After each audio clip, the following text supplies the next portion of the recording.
Holy shit, I just made it. Oh my god. That countdown timer. That the stream starting timer. I was like, yeah, so I'll have enough time to go and do all the shit I need to do before I start streaming. Literally didn't have time, only just made it. How's it going, guys? Good evening to you, good day to you, good morning to you, whatever it is where you live. Just got to set up the live chat. Okay, well, are we streaming? Okay, we've got a little bit of a streaming issue this evening. Just noticed the connection is not that great, so I might just have to have a little play around with my settings. Let's have a quick look. How's it playing for you guys? Is it playing nice and smoothly, or is it buffering a little bit? Let us know. It's I've got a big red mark on my OBS. See here? Wait, you can't actually see it. There you go. I've got the red light of doom.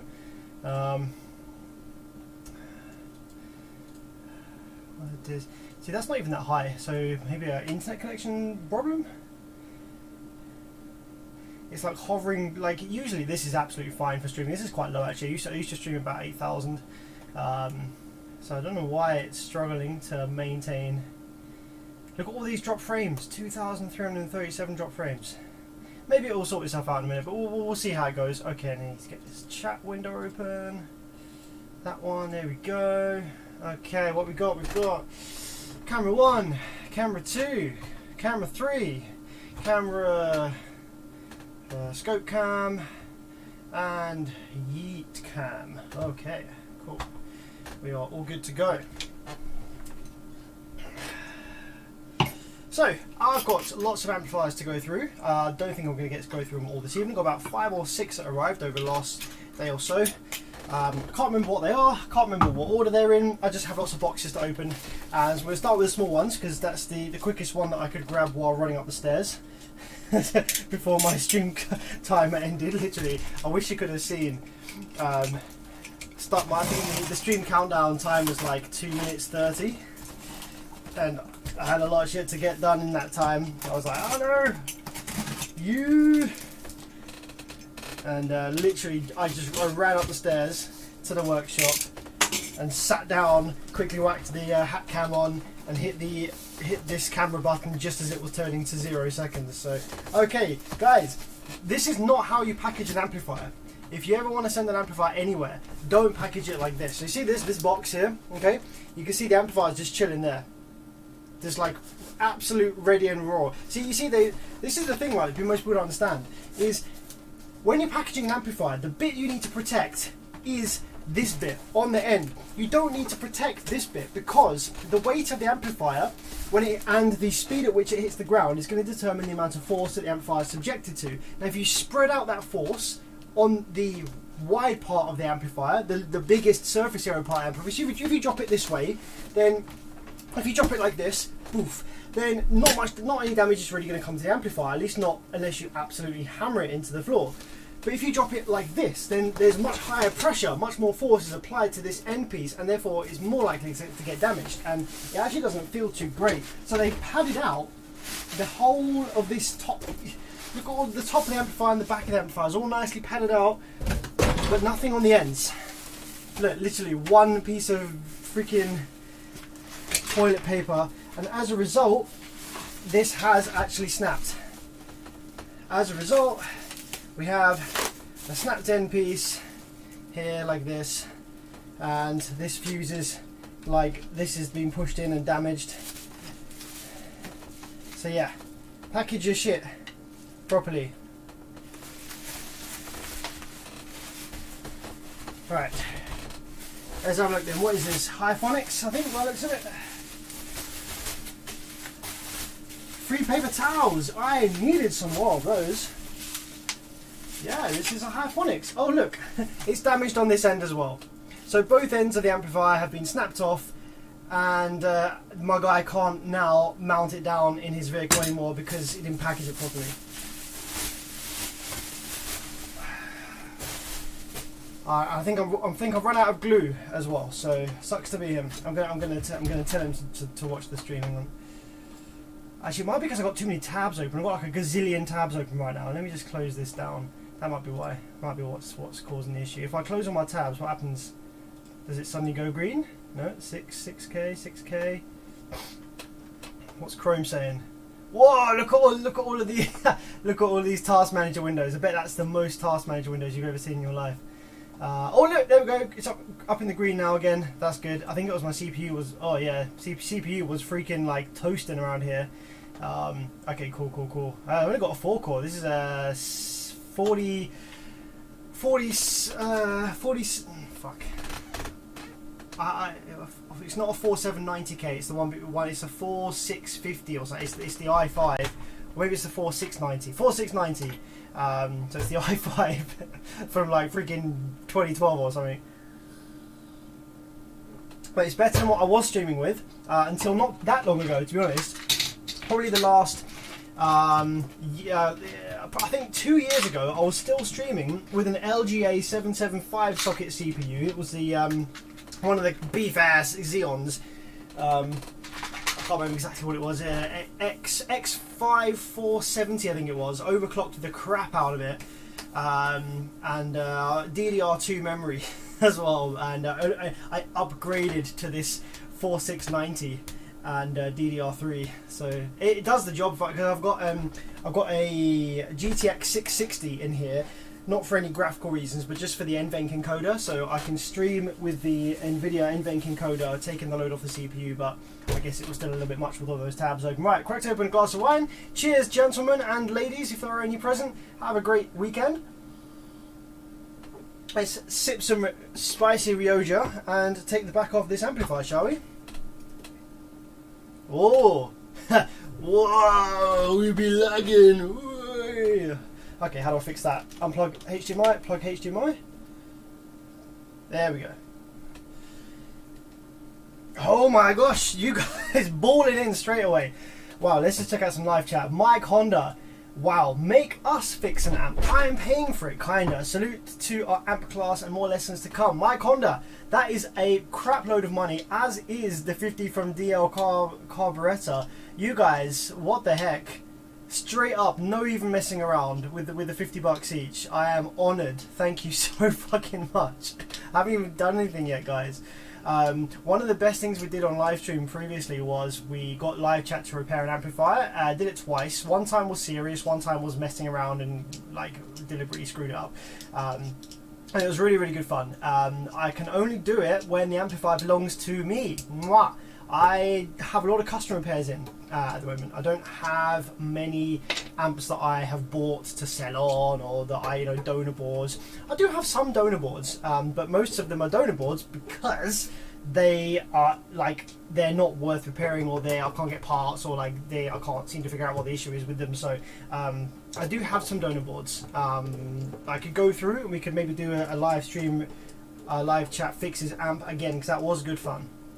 So I shall consider it. And DL Carburetor, beginning of the stream looks good, Sam. Thank you very much for the information there. We'll watch replay later. Got to work. Have a great time with all the friends here. Man, thanks so much for the 50. Respect out to you guys. Holy crap. Respect out to you guys.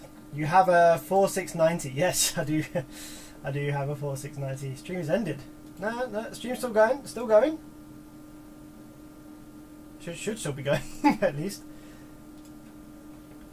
Right, studio.youtube.com. Actually, no, live dashboard. Don't do this to me tonight, stream. Come on. Come on, is it working? So you guys are worrying me now.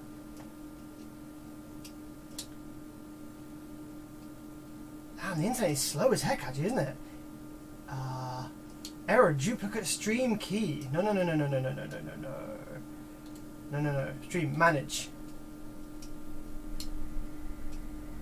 Is it still, yeah, it still says live. Error, YouTube is not receiving enough video to maintain smooth streaming. Oh, heck. Why is the internet bad this evening, hey? Wait, where's everyone gone?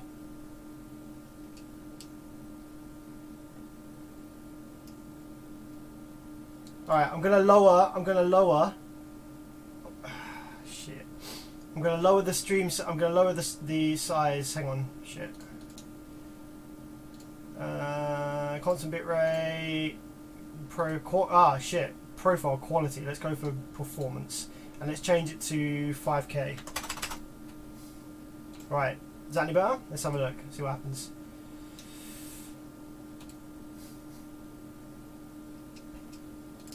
Don't go, guys! Don't leave me! Don't leave me! We're just getting started.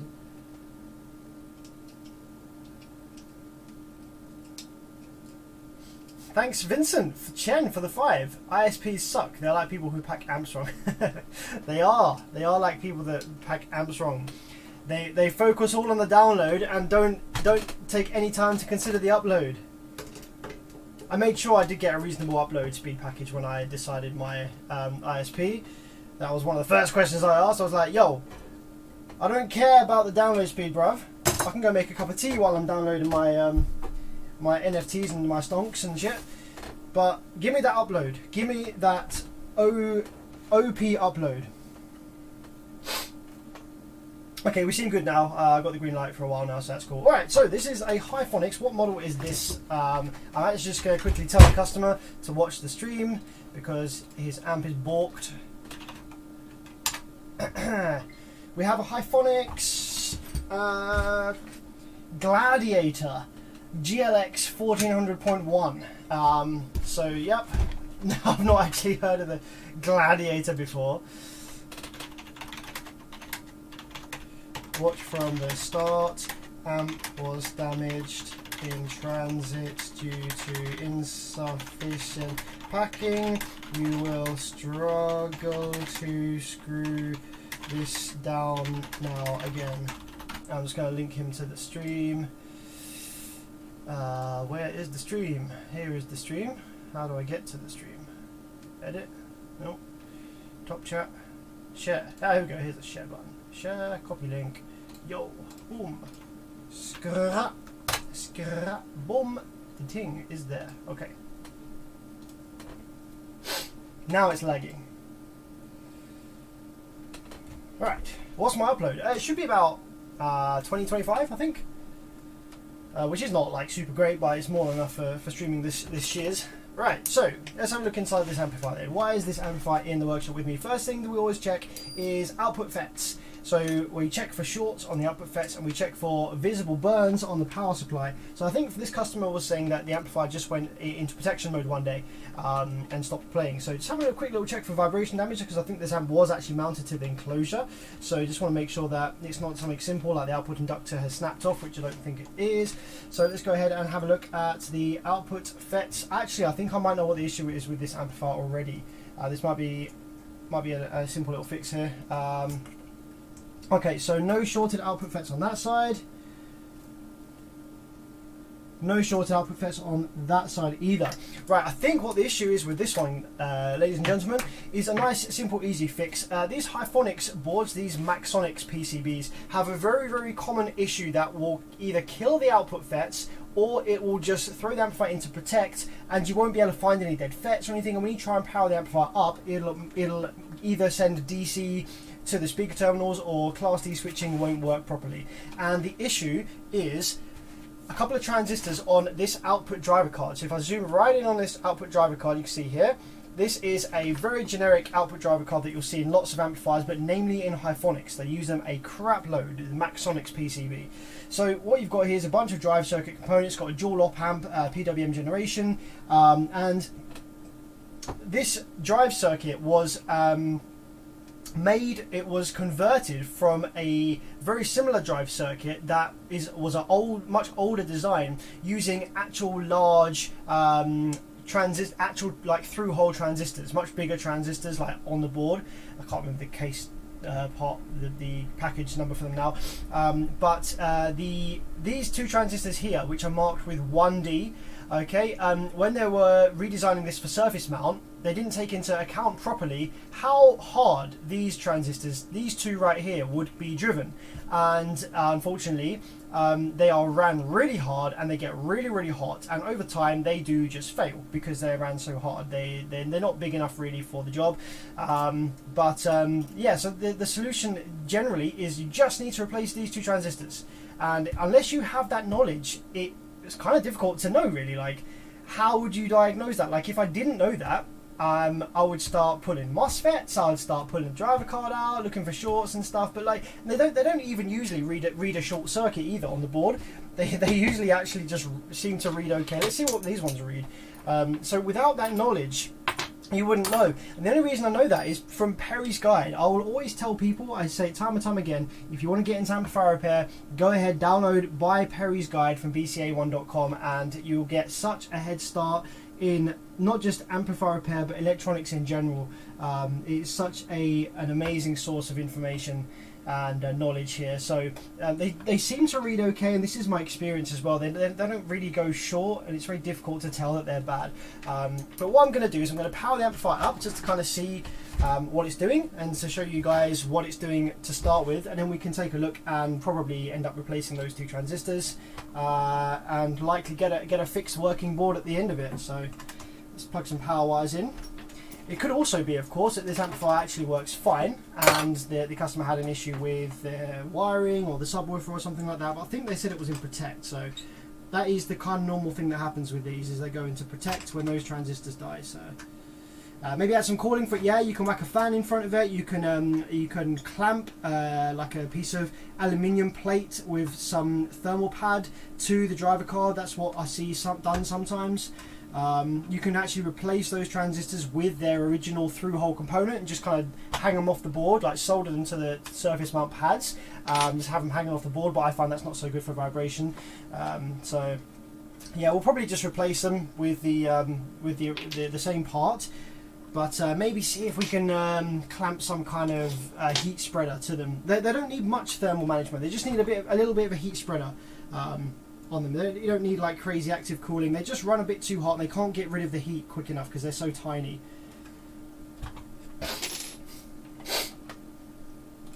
Let's see what my man's saying. He's not online at the minute, but yeah. Alright, so that's all of the connections hooked up. So let's flip her over and power up, see what it's doing on the scope.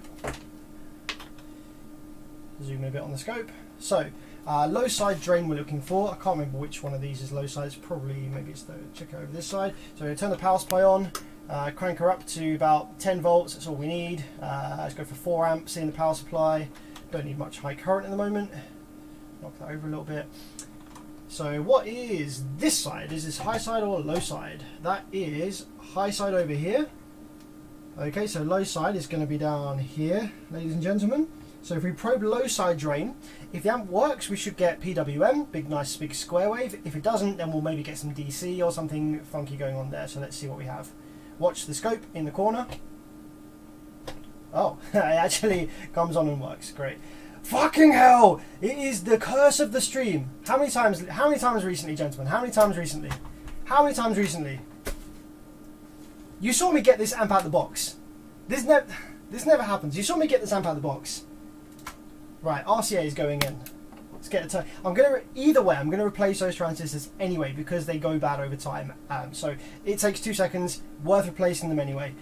So you'll get to see that regardless. But guys, what the heck? It is the curse of the stream. The second I start streaming, all of the amps work. Nothing is broken. It's the opposite to what you usually want, isn't it? Usually you want stuff to work, but no, I want stuff to not work. Right, let me just turn the gain down a bit. What is the gain? Oh, look at the gain. Gain, as you would expect. So let's have a look at what settings this guy's running. Let's have a look at the settings this guy's running. Where the heck's my little screwdriver for adjusting the gains? That will do. So we've got the gain almost maxed out. Come on, if you can do a focus. Gain is almost maxed out there, just a touch off. Phase is at about halfway. Bass EQ is at about a third. Combined with the maxed out level is a guaranteed recipe for clipping. We have the subsonic filter cranked up to 30 hertz, which is going to be massively eating into the frequencies that the customer's going to want to listen to. We've got the low pass filter cranked up to 250 hertz. So that's going to sound interesting, isn't it? It's going to sound like a high bass oriented clippy mess.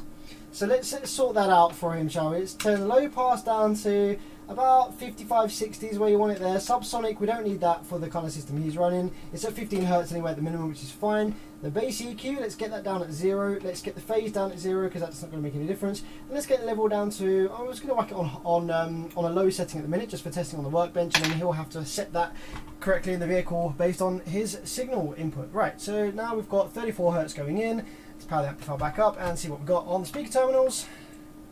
Now we are only pushing 10 volts in at the moment, so it might go into protect when we go up from 10 volts. Right, let's have a look. Do we have any output from the RCAs here? Maybe it's that there was just no sound. Ah, yeah, okay, maybe that's the issue. Don't appear to be getting any actual sound out from the amplifier at all. So we do have our RCA going in. I've plugged it in the right one. Yes, that is into inputs. Oh, wait, there we go. Okay, now this could be, oh yeah, shit, look, I've just noticed in here there is actually a pushed in RCA plug. If I can just jump over here. See this RCA, this bottom one's been like pushed in, so that's why we're not getting any output from that RCA. So what I'm going to go ahead and do is just wait for the voltage to dissipate a little bit in the board, and I'm going to just push that back through actually, because that's just been pushed out. That will be fine. You can just push that pin back through so that it makes contact with the RCA tip, and then that RCA plug will start working again. But I did notice I just got sound from the other RCA plug, so it looks like the amp is working. But I think, like I say, what we're going to do is we're going to go ahead and replace those two 1D transistors anyway, because they do run really, really, really hard, and it's good practice, make the amplifier last a little bit longer. Right, let's read some live chat. I haven't actually read any live chat yet. How's it going, you guys? You crazy bunch.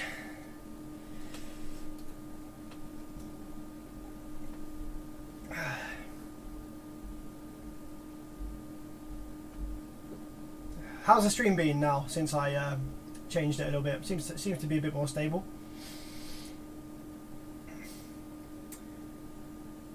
Ba ba da ba ba.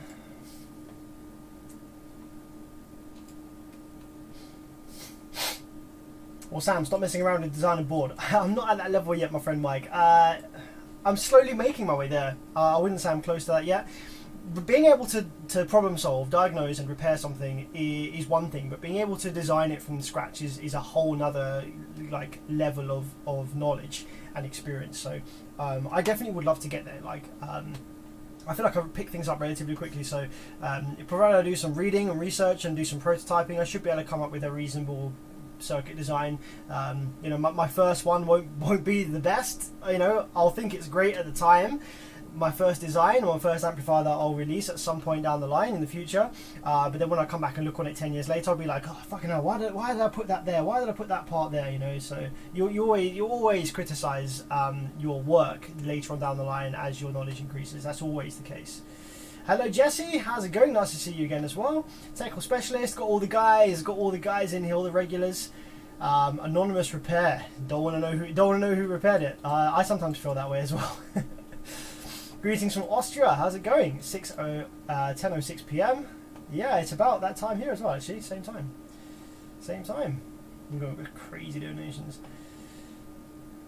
Time to go Linux and go lightweight. No, I like my spare time. I like things just working. You're not going to get me on Linux. I appreciate Linux, but it's not for me.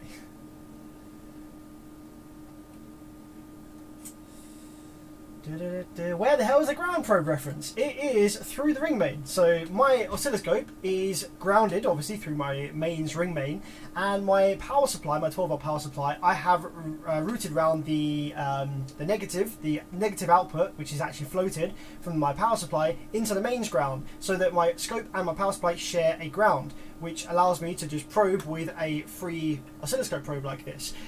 The upside to that is it's convenient. I haven't got to clip my stupid pissy little ground probe anyways. I've got to fall off and short out stuff on the board. The downside to it, however, is that the ground path is very long, you imagine, okay? So that the pathway from my probe to, you know, from the power supply to the probe is actually a long ground path, which is not what you want for accurate scope readings.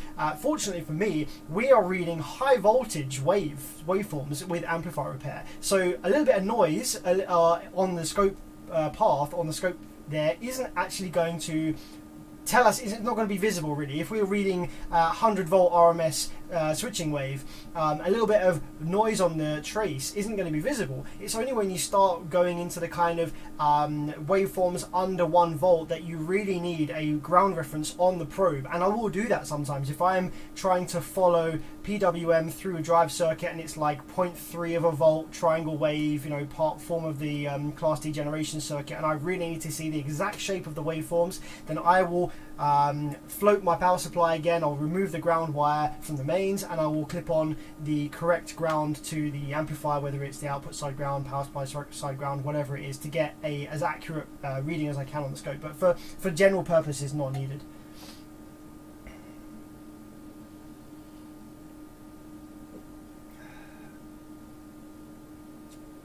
He could have been inputting his source from a potato. It would need to be maxed out. Yeah, the weird thing is though, is that the amplifier, right, these gains, you can see it actually says on the side here, with the gain almost at full, you only need a 0.2 volt RMS sine wave on the RCAs to reach clipping point. 0.2 volts worth of RCA signal to reach clipping point. I'll repeat that again. 0.2 volts of RCA signal to reach clipping point with your gain maxed out. He was a little bit off that, so I imagine that's probably 0.6, 0.7 volts RMS on the RCAs there to reach clip point, and he had bass boost at like 2/3. So yeah, this was definitely clipping all day long. All day long, Sunday dinner, chicken like vegan toasty. Yeah, that's what was happening. Fuck, that's what was happening. So. Yeah, now we've pushed that RCA back in, let's go and have a look and see, make sure that both of these now work. But yeah, the amplifier does appear like it's been working fine, but I'm going to go ahead and replace those transistors anyway, and you can see the process for that. Let's push in this a little bit further. I might give him a new RCA block, but I don't know if I've got any spare blocks that are this pin out. I've got lots of ones where it's the tri-pin with the 3rd pin at the back, like base phase amplifiers use that, loudest.com, S-Pro Dynamics. But actually that is solid as fuck. That is proper solid. All it was is just a bent bit of metal. You can bend the metal back, and that is freaking solid again now. So let's confirm that. Check the low side drain, power the amplifier back up. Yeah, we've got audio there now. You can see the duty cycle there, the varying duty cycle. We got to 14 volts, still looking good. So amplifier does appear to be working fine. So now whether it was in Protect due to the customer's wiring issue or something, or whether it is an intermittent issue with those transistors, we won't know for sure, but we're going to go ahead and replace them anyway, seeing as it's here in the workshop, and it's good practice to do that.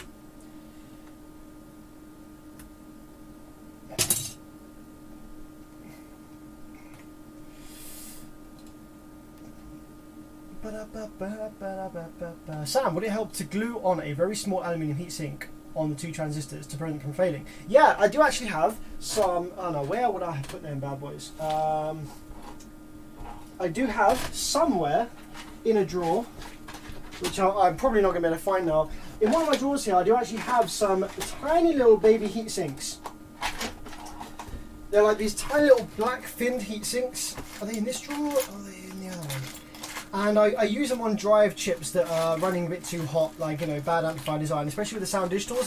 They use a single tiny JSON driver to run like 36 power supply MOSFETs, and it gets toasty. So I hook up a little heatsink to those. I did have some, and I've put them away somewhere safely, and I've forgotten the safe place that I put them, which is always the way. Maybe they're in here.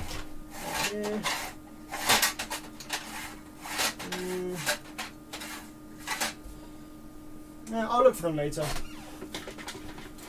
But yeah, that's probably good. I'll look for them later and I'll probably whack them on there. So let's just make sure that the rail voltage has disappeared from this amplifier now.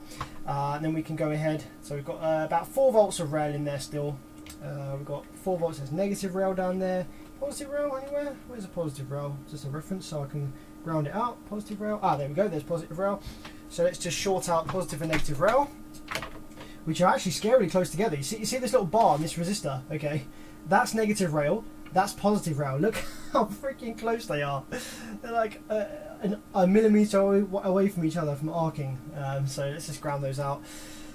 And let's get the amplifier kind of angled upwards. I'm going to whack on its side like this. Actually, I think I can, yeah, I can just let it be on its side like this. There's limited light here, and I can only use my hat cam to show you what I'm doing, but I think that's fine. So we don't actually need to dismantle the board at all. We don't need to take the driver card out. These parts are easily accessible just by putting the amp on its side like this. It's the same as having the card on the bench, so we don't need to do anything dismantling or anything like that. We're just going to load up some solder flux on the transistors that we want to replace.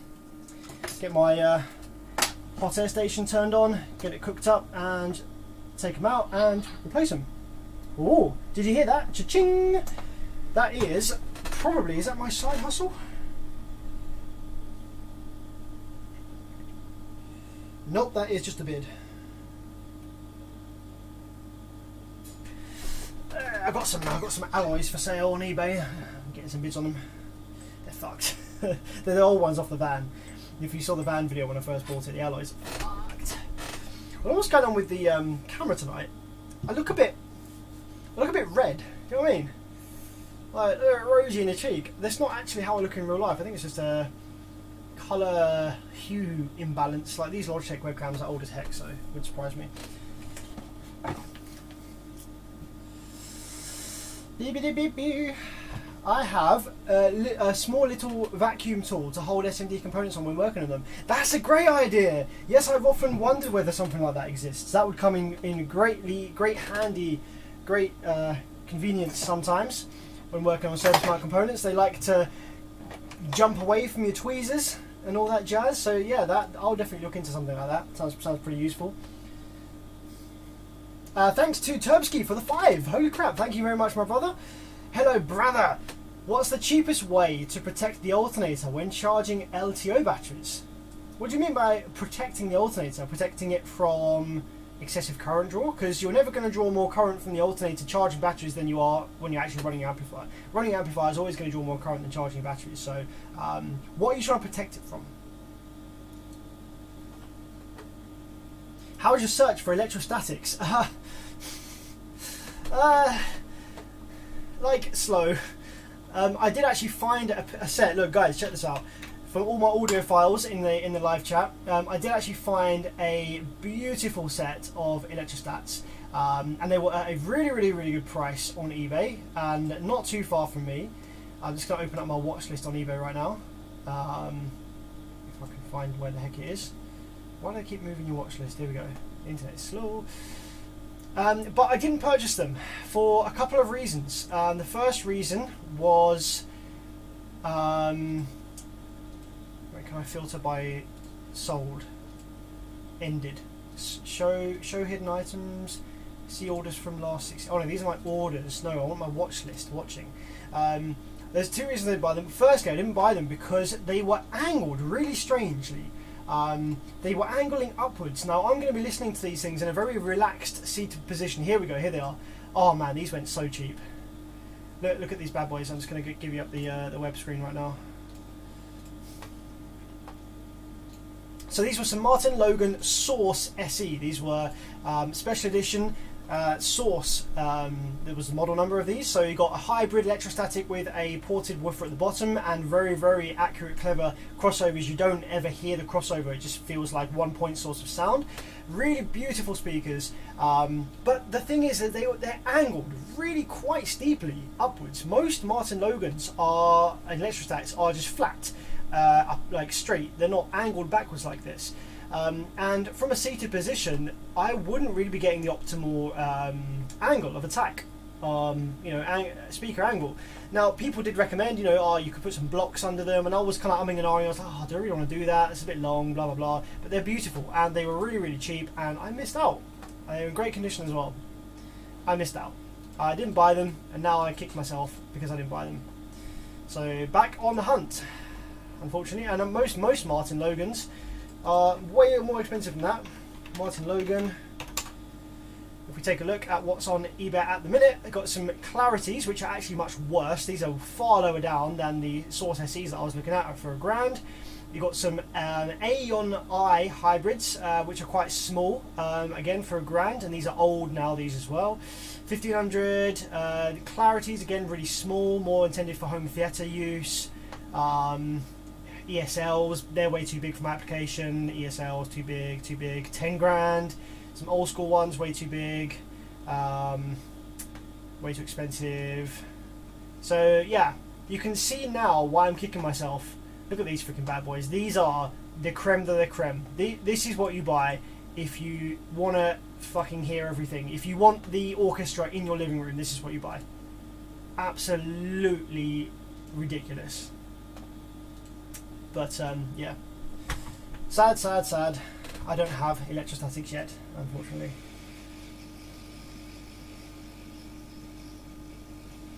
Oh, by the way, guys, actually, there's an exciting stream that we're going to do soon. So, kind of related to me getting some electrostats. As you all know, if you are into this kind of stuff, you all know that you want a good amplifier. Like, that really freaking matters for this kind of, especially for electrostatics. They are so transparent. The differences in tonality with amplifier and amplifier quality will shine through like night and day. So I am currently using for my main sound system downstairs an old, trusty, great sounding for what it is, Technics SUV 650. Great amplifier for what it is, especially for the price I picked it up for. Absolute peanuts. But I have an absolute stonker of an amplifier to pair with these electrostatics. The funny thing is it doesn't work. So we're gonna repair it. Oh, I'm gonna bring it onto the bench for you in a minute, guys. It's exciting. It is exciting. It's a mains powered amplifier. I don't usually do mains amplifier repair. It's got a power supply section failure, which is exciting because it's I'm less worried about the power supply issue than I would be with the actual output section being an issue. It's got a power supply section failure. And I'm excited to repair it. I'm going to repair it when I get my electrostatics. I'm going to do a live stream on it, and it's going to be a really great live stream. And I'm going to show you guys it in a little bit. I actually was gifted this amplifier for free because it didn't work. I didn't know anything about this amplifier when I was gifted it, and didn't know how expensive it was. It looks pretty. It looks like premium. It looks hi-fi. But a couple of years later. I've had it for years, I haven't repaired it yet. A couple of years down the line, I did a little bit of research on what it is. It's freaking expensive, man. It's like many thousands of pounds to buy it. Like when it was new, many thousands of pounds. So I am absolutely stoked to get that up and running. Okay, let's find some transistors then. We need some 1Ds to drop in here. I'm feeling good tonight, guys. I don't know if you can tell. Feeling good. Having a good time. Alright, that's 2D.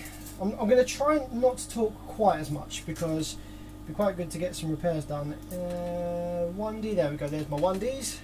So let's grab out a couple of those. There we are. Put that back in the drawer.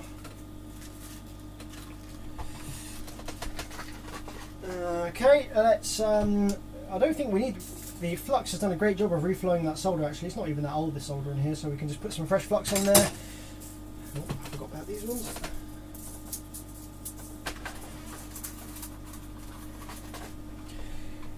We can just drop some fresh flux on there and get to chucking these back in.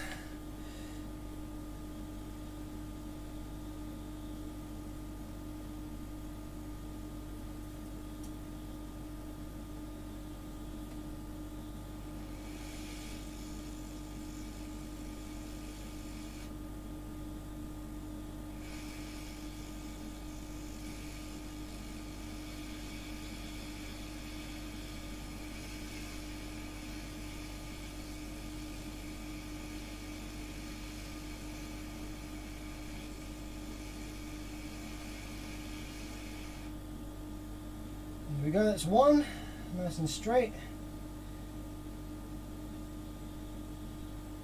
I can definitely appreciate the idea of a kind of vacuumy tool to hold on to these surface mount components now, actually, thinking about it.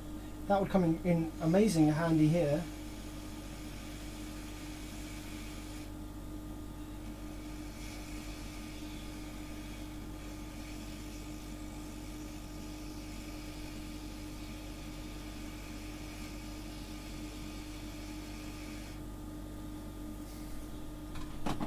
Okay, let's have a look.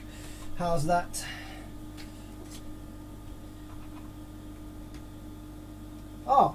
factory, mate. Factory. That is factory, mate. Wouldn't even know.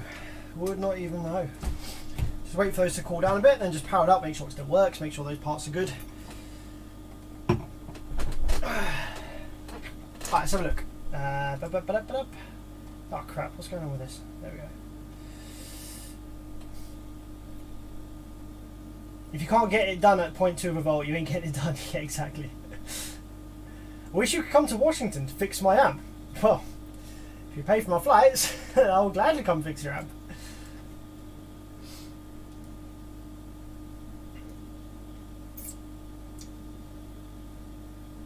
Do you like to show us how you make this on your setup? Maybe it helps some people out. I totally understand this and nobody likes a wire in the way. Sorry, Chris, I'm not sure what you're referring to there. Do you like to show us how you make this on your setup? Oh, I see, with the ground. No, I literally just, this is my power supply, okay? Wait, here we go. This is my bench power supply, okay? So the negative terminal is floating. It's a floating negative, right? But I have a wire, it's actually connected to the negative around the back, that is connected to the ground of my scope. So my scope ground is connected to my output ground of my power supply. It's a really janky way of grounding your oscilloscope to your power supply. Like, generally that's not what you want when you're working with low voltage waveforms and stuff like that, because doing that gives you a slightly noisier waveform on the scope, because your ground reference isn't super close to the point that you're probing. But for amplifier work with high voltages, it doesn't matter, because the noise is so small that it's not actually visible on the scope screen in the first place anyway.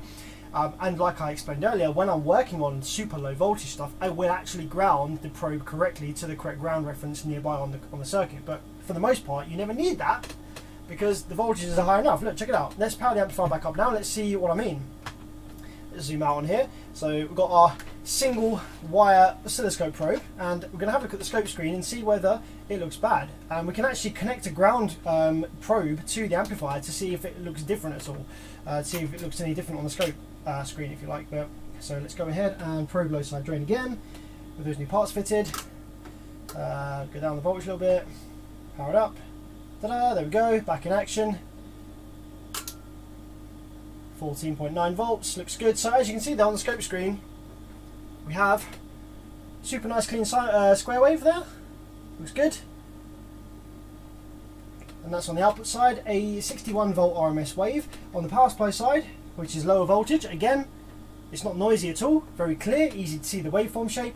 And this is what I'm saying, when the waveform looks bad, it is very easy to see because it's very bad. So all you need to do, the main reason for the oscilloscope in Class D amplifier repair work is just to get an idea of the shape of the waveform.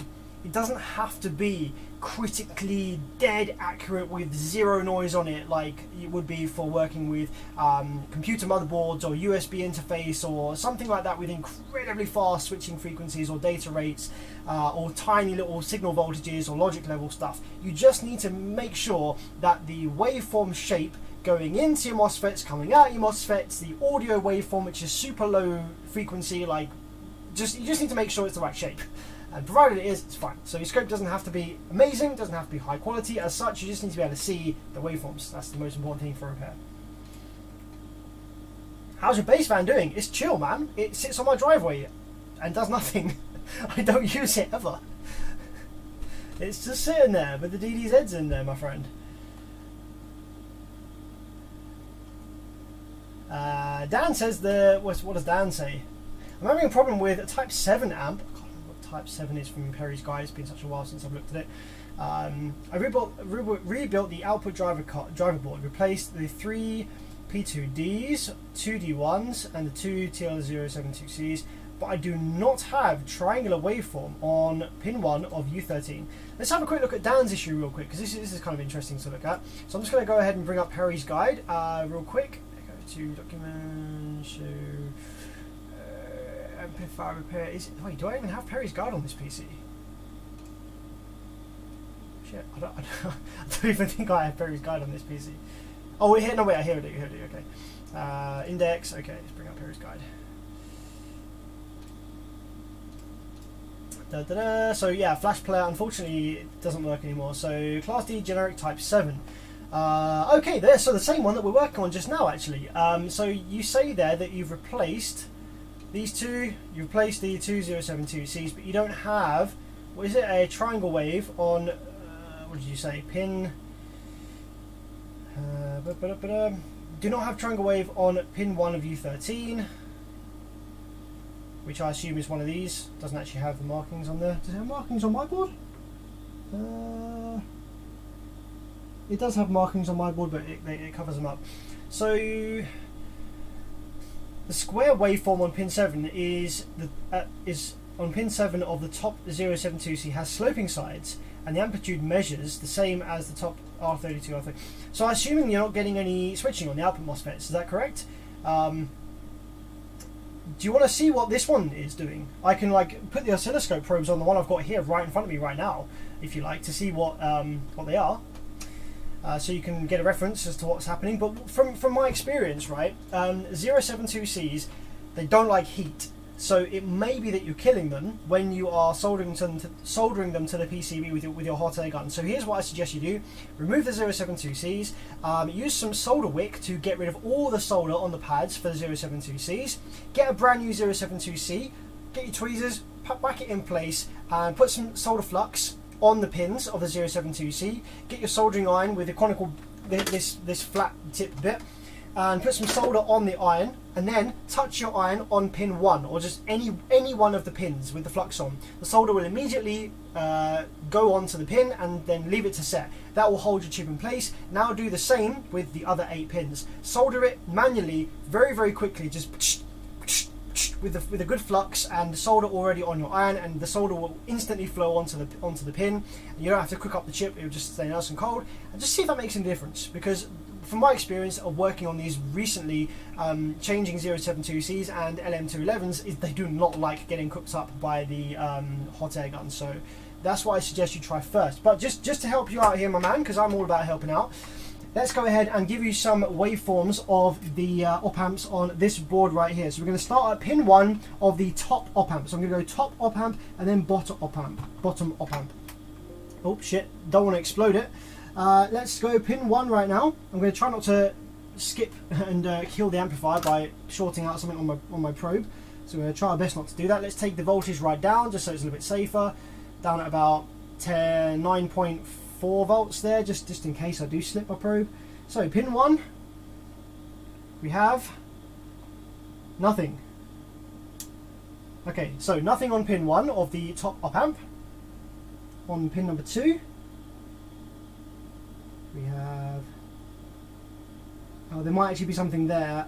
There might just be a bit of oxidization on the pins here. So I think what it might be, there might be a bit of oxidization on the pins. So I might just need to wait for the amp to settle again, let the voltages dissipate, scratch away at the pins with my tweezers just to take any oxidization off, because I don't want to push too hard with my probe, because I will accidentally slip probably. So let's just short out these things again. Okay, that should be the rail voltage disappeared now. I'm trying to do this as quick as I can. Nope, the rail voltage is still there. What the fuck? Oh shit, hang on. Positive, negative. Oh, they're just over the other side of each other. That was easy. There we go, that should now be dissipated. There we go. Okay, let me just go ahead right now and just scratch off, just in case there's any oxidation on these, preventing me from reading them properly.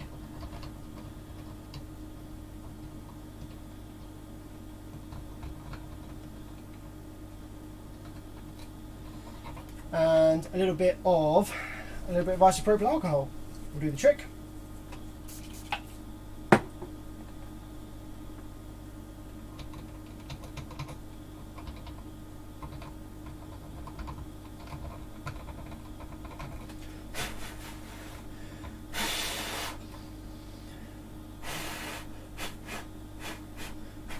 Okay, so let's try that again. Power up, pin 1.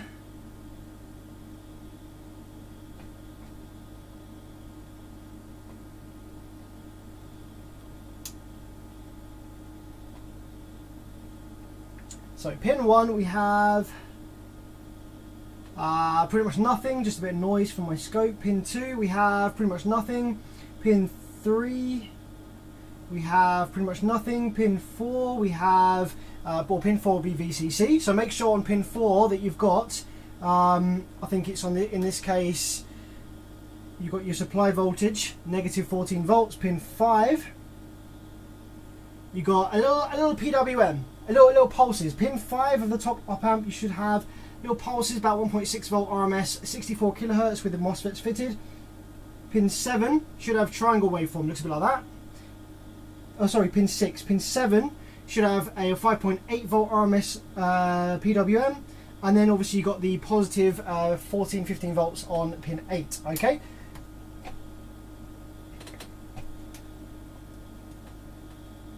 I think that just turned off then. I'm not sure if it went into protect or not. Ooh.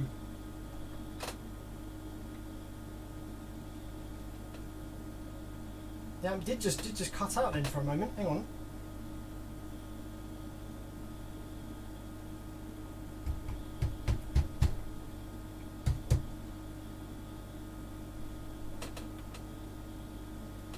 Okay, let's go for the bottom op amp. Bottom op amp is pin 1. We have triangle wave. Pin 2 we have nothing. Pin 3 we have nothing by the looks of it. Pin 3, yeah, pin 3 is nothing. So pin 1 we have the triangle waveform, but pin 2 and 3 is nothing. Now pin 2 and 3 might actually be something, but it's being pulled down by the chip. Okay, so fit your drive transistors, fit your MOSFETs, and check all these waveforms like this, like we're doing here. Without the chip in place, without the TL072C in place, you will have definitely some PWM or something on pin 2 or 3, because that's how we're getting output on pin 1. But we're not seeing it because it's being basically pulled down to nothing by the chip using it, if that makes sense. Pin 4 we don't need to read because it was VCC. Pin 5 we have nothing. Pin 6 we have a little bit of pulsing there. I don't know if that's actually just noise or not. I think it's nothing. Pin 7 we have nothing, and pin 8 we have the VCC. So there's very limited PWM there. When the amplifier is up and running in a normal operation, there's very limited PWM there. So just bear that in mind. If you remove the op amps, you probably will get some PWM or something maybe there on pins 2 and 3 and 5 and 6. Yeah, with the op amp fitted, it kind of pulls it down so much that you can't really get a reading of it. I'm just going to let the amplifier stay powered up for a little bit, and we're going to read some live chat, because the amplifier did just kind of turn off for a minute there, and I don't remember removing my foot from the pedal, so I'm just going to kind of keep an eye on it just to make sure it's good.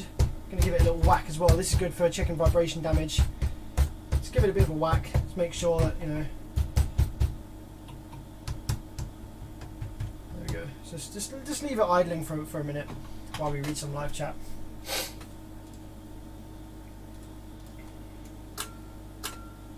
Ooh, yeah. Hang on. Something happens there. It kind of pulls a bit of current. You can hear my power supply clicking away there actually every now and then. I'm just going to go ahead and probe the low side drain, keep that probed so I can have a look at the scope screen,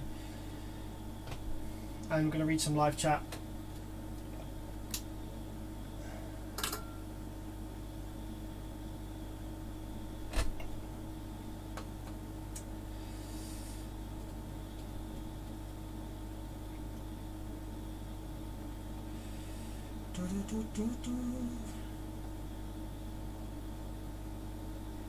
The square waveform on pin 7 of the top TL072 has sloping sides. Yeah, so I would try new 072C, see what happens. Rogue Tube, Unit 9022. If you're reading this, Bevids, I am sorry. Wait, why are you sorry?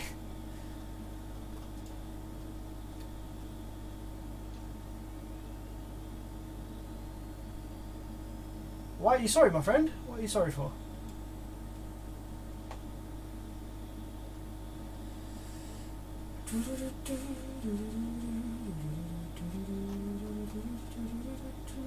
Oh, Daniel, Doria, when do you want to do the remote repair? Yeah, sorry, I was really busy this week. Let's do a test this week. Let's do a test of the video feed and make sure it all works and stuff this week. And yeah, then we'll do it whenever we're ready. Just keep sending me messages because I will forget. I will like get sidetracked with repairs and stuff. So.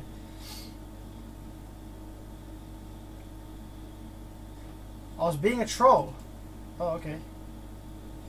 I didn't see it, so.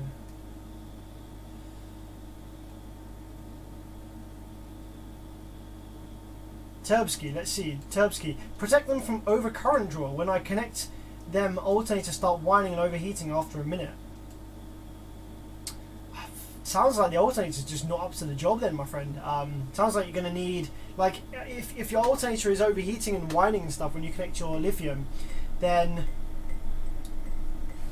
yeah, I don't know. Like, I'm not really an alternator guy. I'm an amplifier repair guy, so I'm not really super, like, don't really do much with alternators and stuff, but if it's drawing too much current, then you're just going to need a bigger alternator with better cooling.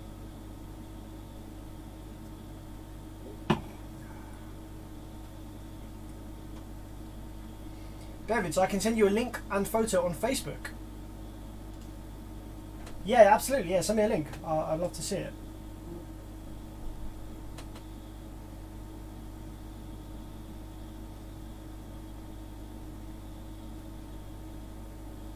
I wish I could get Perry to sell me his guide. I guess I failed his interrogation. Why? What happened? I know that he's a bit funny with He's a bit funny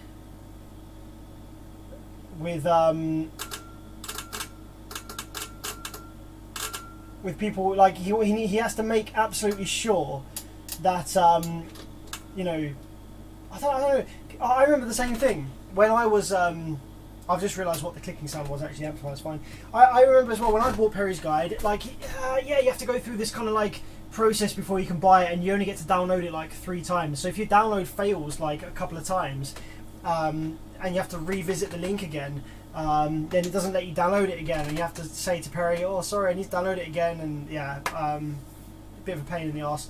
But Jerry, I think Perry's probably got PayPal. So Jerry, if you want, I can send you Perry's guide. If you send me the money for the guide, I'll then send Perry the money on PayPal, because I think that his email address is he's probably got PayPal. I'll check it first, but provided he's got PayPal. Or actually, if you want to pay the money to him, but if you're having problems downloading it, just let me know and I'll send it to you. If you can prove that you've paid Perry for the guide, I'll send you the guide.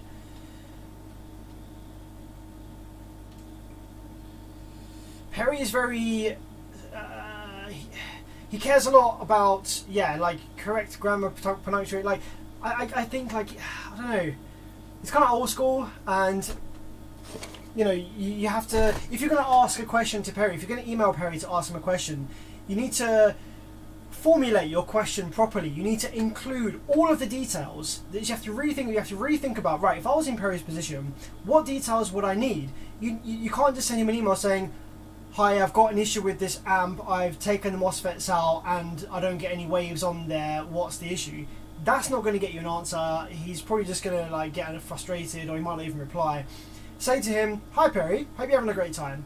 I've got this amplifier, make and model. It came in, the issue was that it went into protect, or green light's on, there's no output. And say I've been through your guide and I've checked, or if you've got the guide, say I've checked for class C switching, it's not present, or whatever. I've checked this, taken the MOSFETs out. With the MOSFETs out, I don't get this. I get voltages on this. I get VCC. Check everything first. Give him all the information that you possibly can about the fault. And then what he'll do, you'll send him an essay, formulated, bullet points, pictures, everything perfect, like A+ grade, nice email. He will then send you a few lines back, but that's just how it is, and that's how you get to and fro with Perry. But that's fine. So he's appreciating the time and effort you've taken into your email, but the couple of lines he's sending you back is not like that he can't be asked to help. I think he actually really enjoys helping, and he does enjoy getting a kick out of getting amplifiers fixed in the same way that many of us technicians do. But he's kind of like replying to you as if like he's talking to you, if that makes sense. So if it was a conversation, so you send him all the information, he's then just sitting there like thinking about it, and he's like, have you checked this? What do you have on this? And he just hits enter, and he's thinking about. So it's not like he can't be asked, and he's the things that he will reply with will generally be pretty meaningful, be well thought out, and they'll be just straight to the point, things for you to check, things for you to do. So, yellow car update, sitting on my drive. Actually, I think I have a recent picture of the yellow car. Who wants to see a recent picture of the Proton? I think I have one. Albums, if I can do so without killing my stream with the bandwidth. Here we go. Proton album. Yellow car is good. It's my daily. I don't drive very many places daily, but it is my daily when I do drive it. Oh yeah, recent picture. Okay,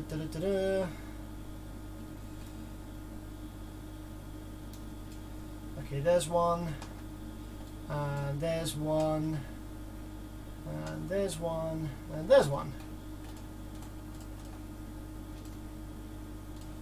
So here we go, 4 recent pictures for you when they load.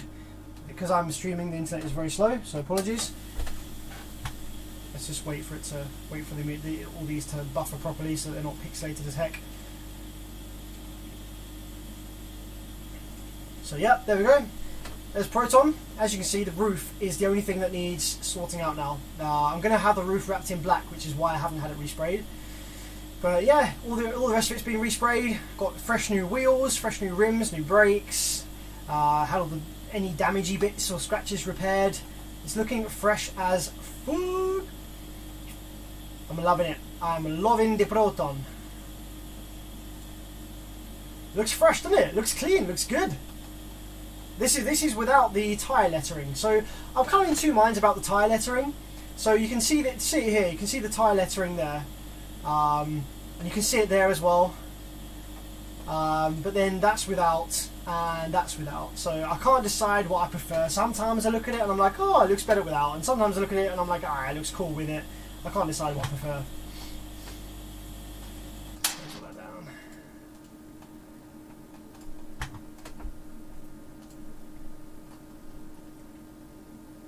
Send him a message over the forum. Oh yes, the forum. I always forget the forum's a thing.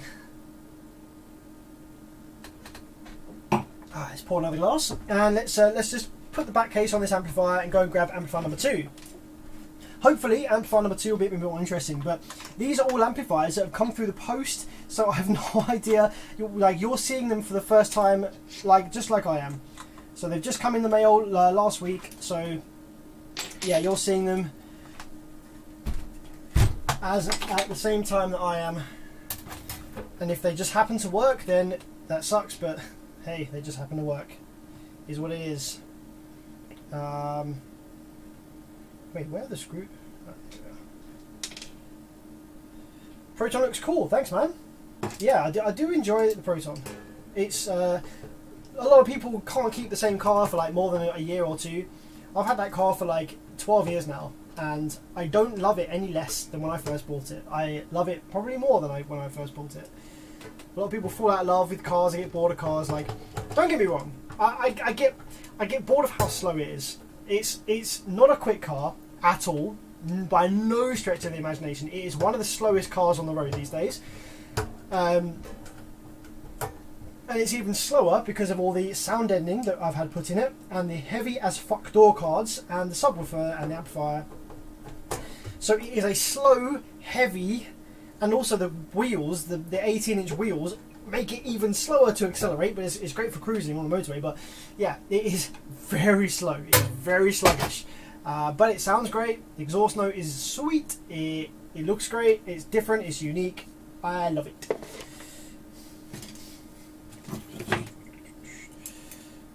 There we go, guys. Package your amplifiers correctly. You don't want that happening to you. So I can try and glue them back on for the customer, but honestly, from my experience, because there's a lot of weight hanging off these, they don't last. So sucks to be him. I might have to send him. I do have some amplifier mounts I can send him off with. He can buy off me. Right, let's put that down to one side, guys. I'm going to go ahead and grab amplifier number 2. Speak amongst yourselves. I'll be back in just a tick.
Alright, here we go. Here's another one. Chonk. Hopefully, this one has been packaged a little better.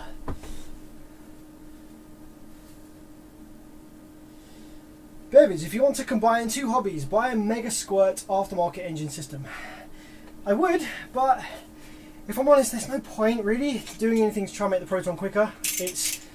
It's never going to be quick, and from my experience of other people tinkering with vehicle like engine performance modification, it is even more expensive hobby than audio.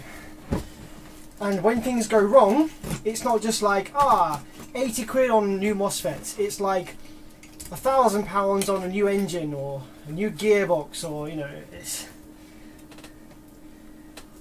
audio is bad enough. I massively have a lot of love for car modification, performance modification. I would love to do that, but I don't have the spare cash laying around for when it goes wrong. How the hell did he put this box together?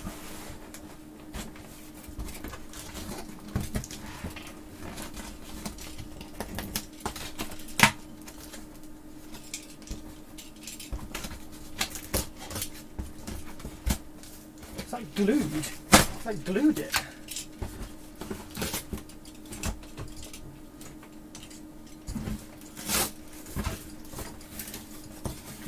Put a new tune on the Proton. So apparently, I don't know anything, right? Right, bear in mind, guys, I know absolutely nothing about performance modification, car modding, anything at all. I am under the impression, and you can correct me if I'm wrong, which I most likely am, that the Proton ECUs, which I think are Siemens, maybe,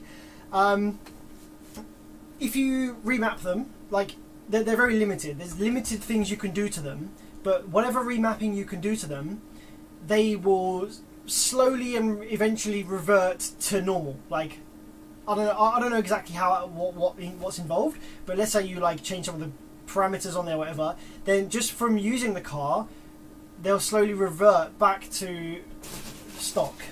I don't know how true that is, but that's just what I've read. And then the option is maybe an aftermarket ECU, but that's big money, and I don't really need it. Like, the car is so heavy. If like, I would love, don't get me wrong, I would absolutely love to make the Proton be quick, because it looks quick, doesn't it? I mean, come on guys, you saw the pictures. It looks like it could be quick. It looks like it could be a quick car, and it handles brilliantly as well. Lotus actually did the handling of the Proton. Now, they didn't make it to be race car handling or sports car handling, but they made it handle absolutely brilliantly for the little street car that it is. And with some fine tweaking and some weight reduction, that car would handle brilliantly. But I've gone and made it heavy as ass with sound deadening, transmission line door speakers, subwoofers, etc. Oh, what do we have here? We have a little Pioneer GMD 9601. Now this is actually a fantastic little amplifier. This is the amplifier that I recommend people get when they're looking for something in the 1,000 to 1,500. Wait, what the fuck? Where's that wine gone? Did I just pour myself a new glass? Did I not just pour myself a new glass? What the heck? Did I drink that all just now?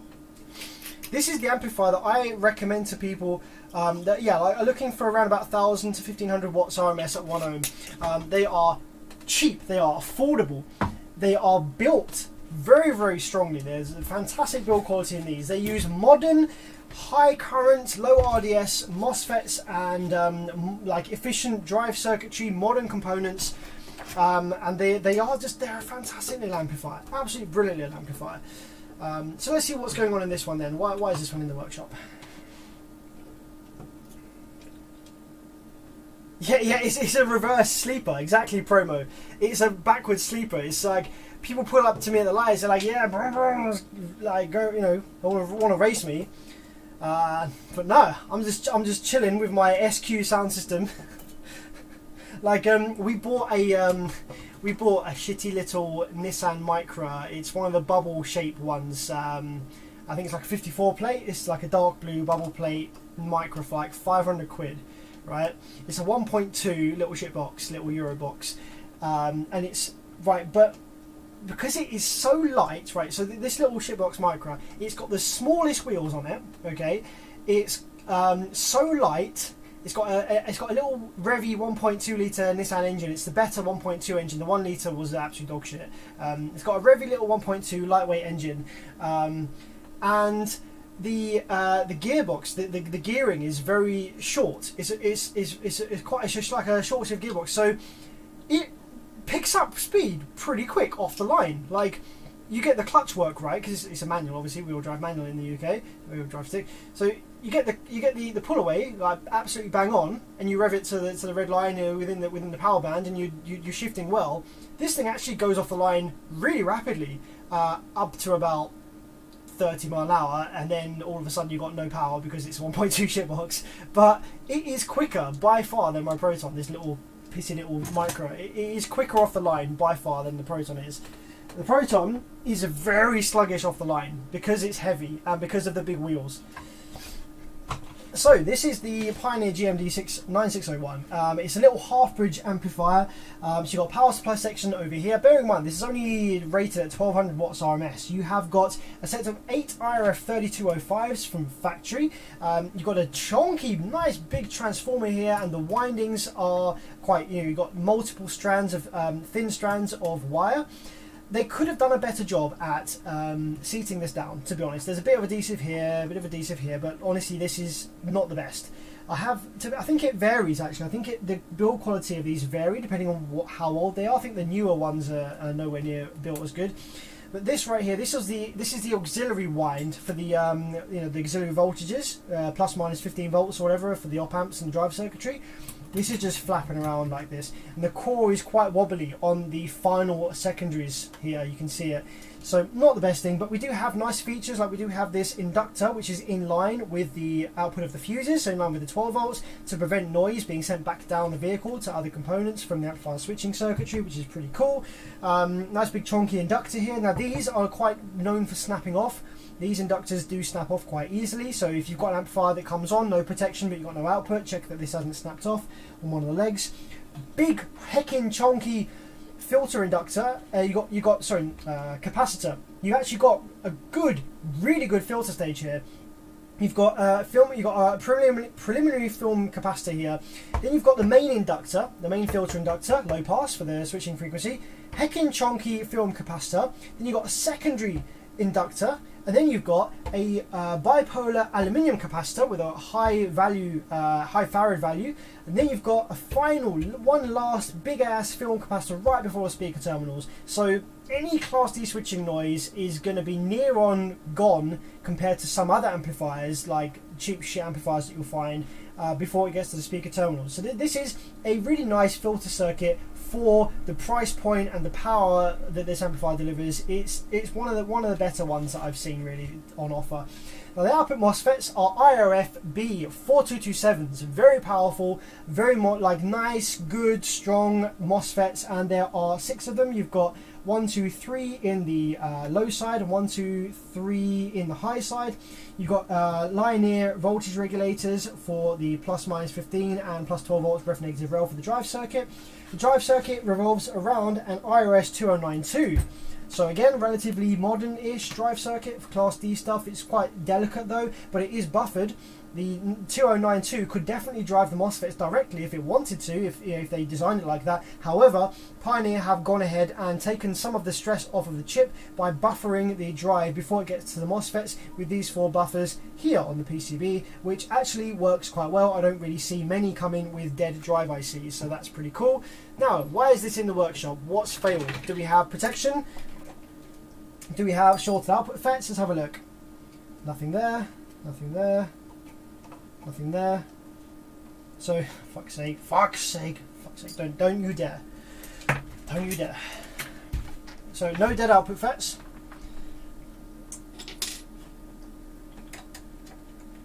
What the fuck? This is missing like loads of grub screws. Something actually I noticed actually is sometimes people will not screw up the grub screws before they post their amplifier to me. And as a result, the grub screws actually fall out and they're in the packaging.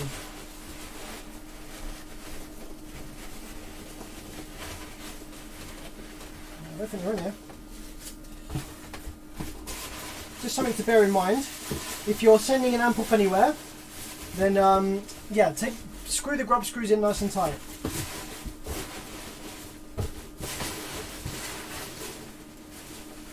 Nope, I don't see them in there. They would definitely float to the bottom by now.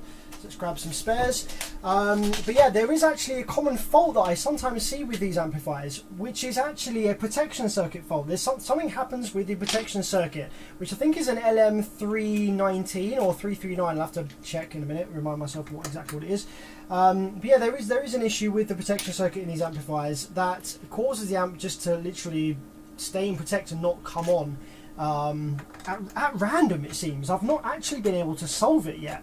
On the ones that have come in, I've spent hours like sort of trying to figure out what it is, removing parts, replacing parts, and I haven't actually ever been able to solve it. And what I've ended up doing for customers in the past is literally just disabling that part of the protection. I think it's I think the part of the protection that ends up being disabled is it's either overcurrent or DC offset. One of the protection modes is disabled as a result of that, which obviously is not ideal, but it's either that or the customer has an amplifier in protect. So I don't charge them like very much for that. I'll just say, listen man, can't seem to figure out what the issue is, but I can give you the amplifier back so you can use it at least. And at the end of the day, it's a small amplifier, it's not expensive to repair. You know, if the protection circuit doesn't do its job, then it's not the end of the world. You just have to replace a few more components. But yeah, so maybe with a little bit more time and a little bit more experience now, we might be able to get to the bottom of it. So let's just see if that is the case. Put some new grub screws in, so it's ready to go. Screw this bad boy up. And what we got? Ground is there. So these amplifiers, although they are rated for 1200 watts, I reliably bench about 1350 or 1380 from these. They're a little bit underrated. They actually do a little bit more than rated power.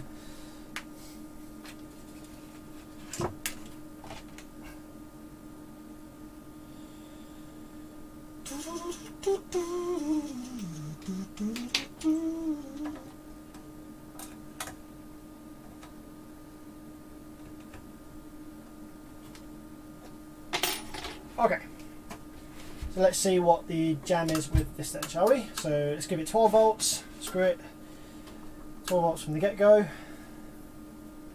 12.2, and probe low side drain. We have red protect light at first, which is what we always get with these amps. Okay, we have, where's the low side and high side? That's the low side, so let's go ahead and probe low side drain, which is here. Oh, hang on. Oh no, that's high side, that's low side.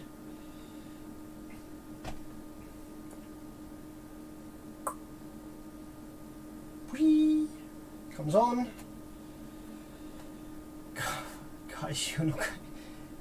Like, you couldn't make this shit up, could you? You couldn't make this shit up. You could not make this shit up. I'm gonna have to stop streaming so I can actually make some money. I can't do this. I can't fucking do this anymore.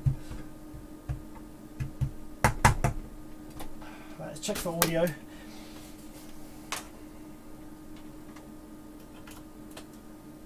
Fuck this. Literally fuck this.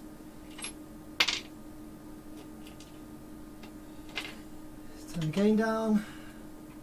Gain was on half, which is nice. Low pass filter was at 40, which is unusual. Usually people have that cranked up a bit.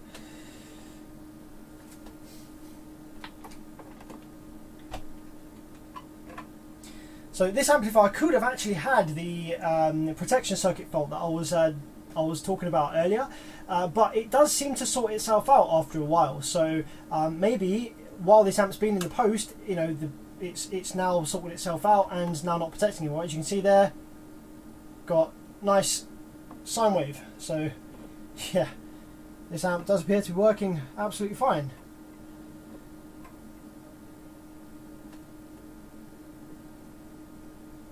Which is super annoying. Right, fuck it. Let's quickly get the next amp. I am so done. I am so done of doing a live stream. Although we had a really good one the other night, didn't we? We had a really good one the other night where we did the JL Audio 500/1, and there was also a couple of good ones with Rockford, wasn't there? So that was good fun. All right, come on. The next one's got to be a good one. I've got loads of packages downstairs, so we're gonna find one that's got a bloody issue. Did you give up vaping? Yeah. Yeah, that was pointless. How's the audio part going? Slowly. It's been on the back burner for a while, just because I've been trying to sort out. Like, I moved house and shit, and just had a lot of other stuff on the go. But I'm still working on it. It's still here. I'm still at the same point that I was at the end of the last video. JBL 1200, the BP. I've worked on the GTO 1200.1. Don't know if I worked on the BP. Jimmy Dean says, leave ECUs alone. I leave those cars behind.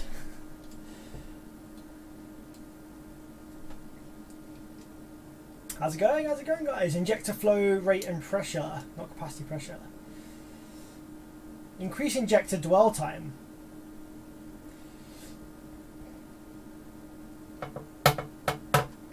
Civic.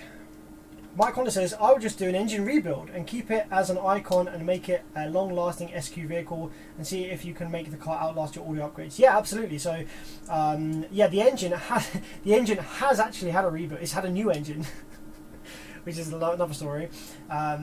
So the engine in my Proton is an interference engine, right? And whilst I was driving along, a small piece of plastic from the cover of the timing belt, yeah, the timing belt has a plastic cover.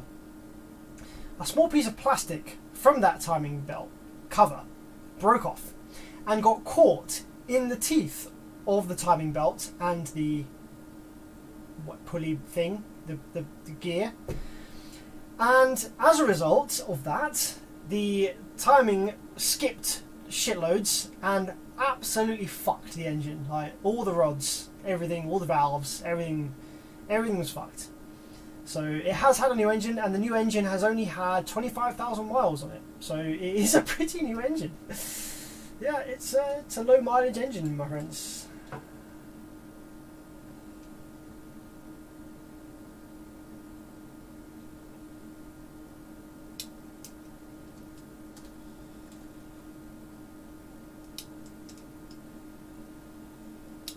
Yeah, I do charge the client, but I only charge them like 15 quid. Like, I'd much rather spend a bit more time on it and fix something and charge them 50 quid, you know what I mean?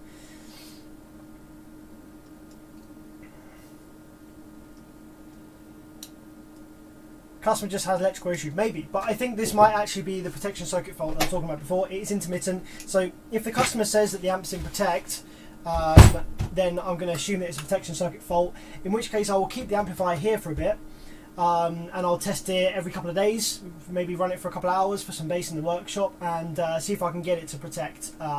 If I can, then I'll probably just go ahead and disable that part of the protection circuit that causes this issue, because it's just easier. It's a cheap amplifier. The customer doesn't want to pay loads of money for a long diagnosis of that issue. So much easier just to disable that part of the protection circuit, do the customer a nice cheap service, give them back a working amplifier that's not going to cut out on them, and it's probably going to be fine. These amplifiers are solid. These are great amplifiers. They're not just going to randomly die for no reason. So disabling that part of the protection circuit isn't really a concern for me if that gets the customer back their amplifier in quick time and without spending a bunch of money on diagnosing a stupid issue that doesn't even really matter. Right, next amp.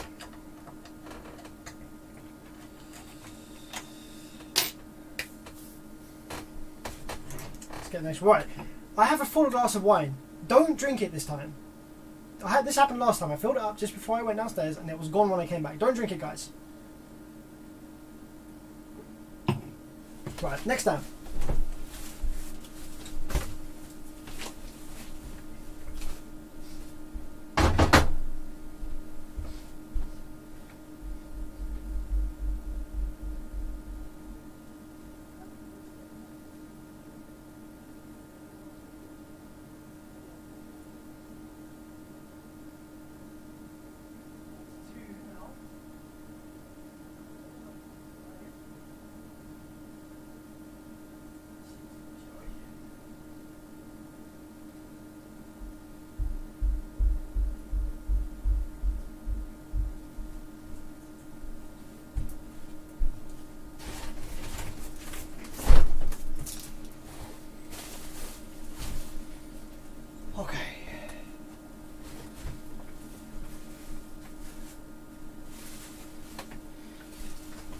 Right, here's a big boy. I have no idea what this is. I can't remember, so let's find out together. What's it going to be, guys? What amplifier do you think this is going to be?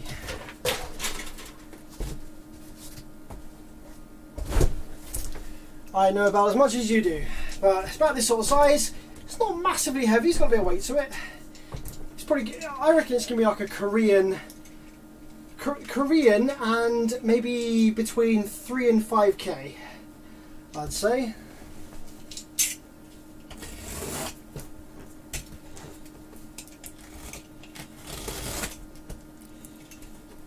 Where did the guy take this up? This is covered in duct tape. You don't need to, when you're packaging an amp like this, you don't need to cover it in duct tape like this.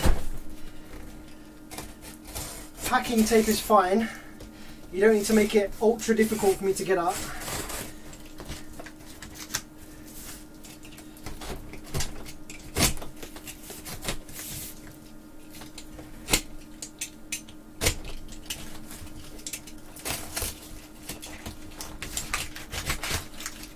Okay, what do we have?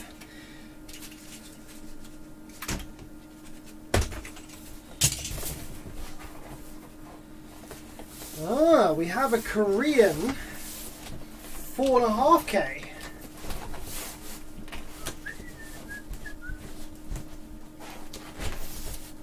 So I was somewhat right, wasn't I?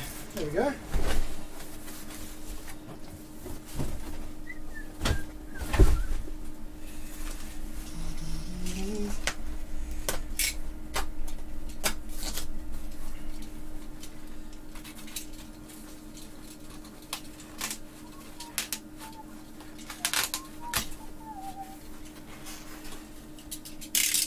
Okay, let's get this on the bench.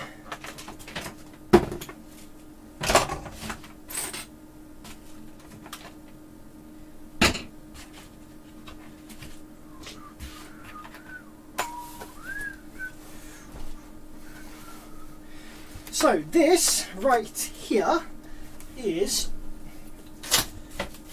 a brand of amplifier that I actually just distributed in the UK for a while.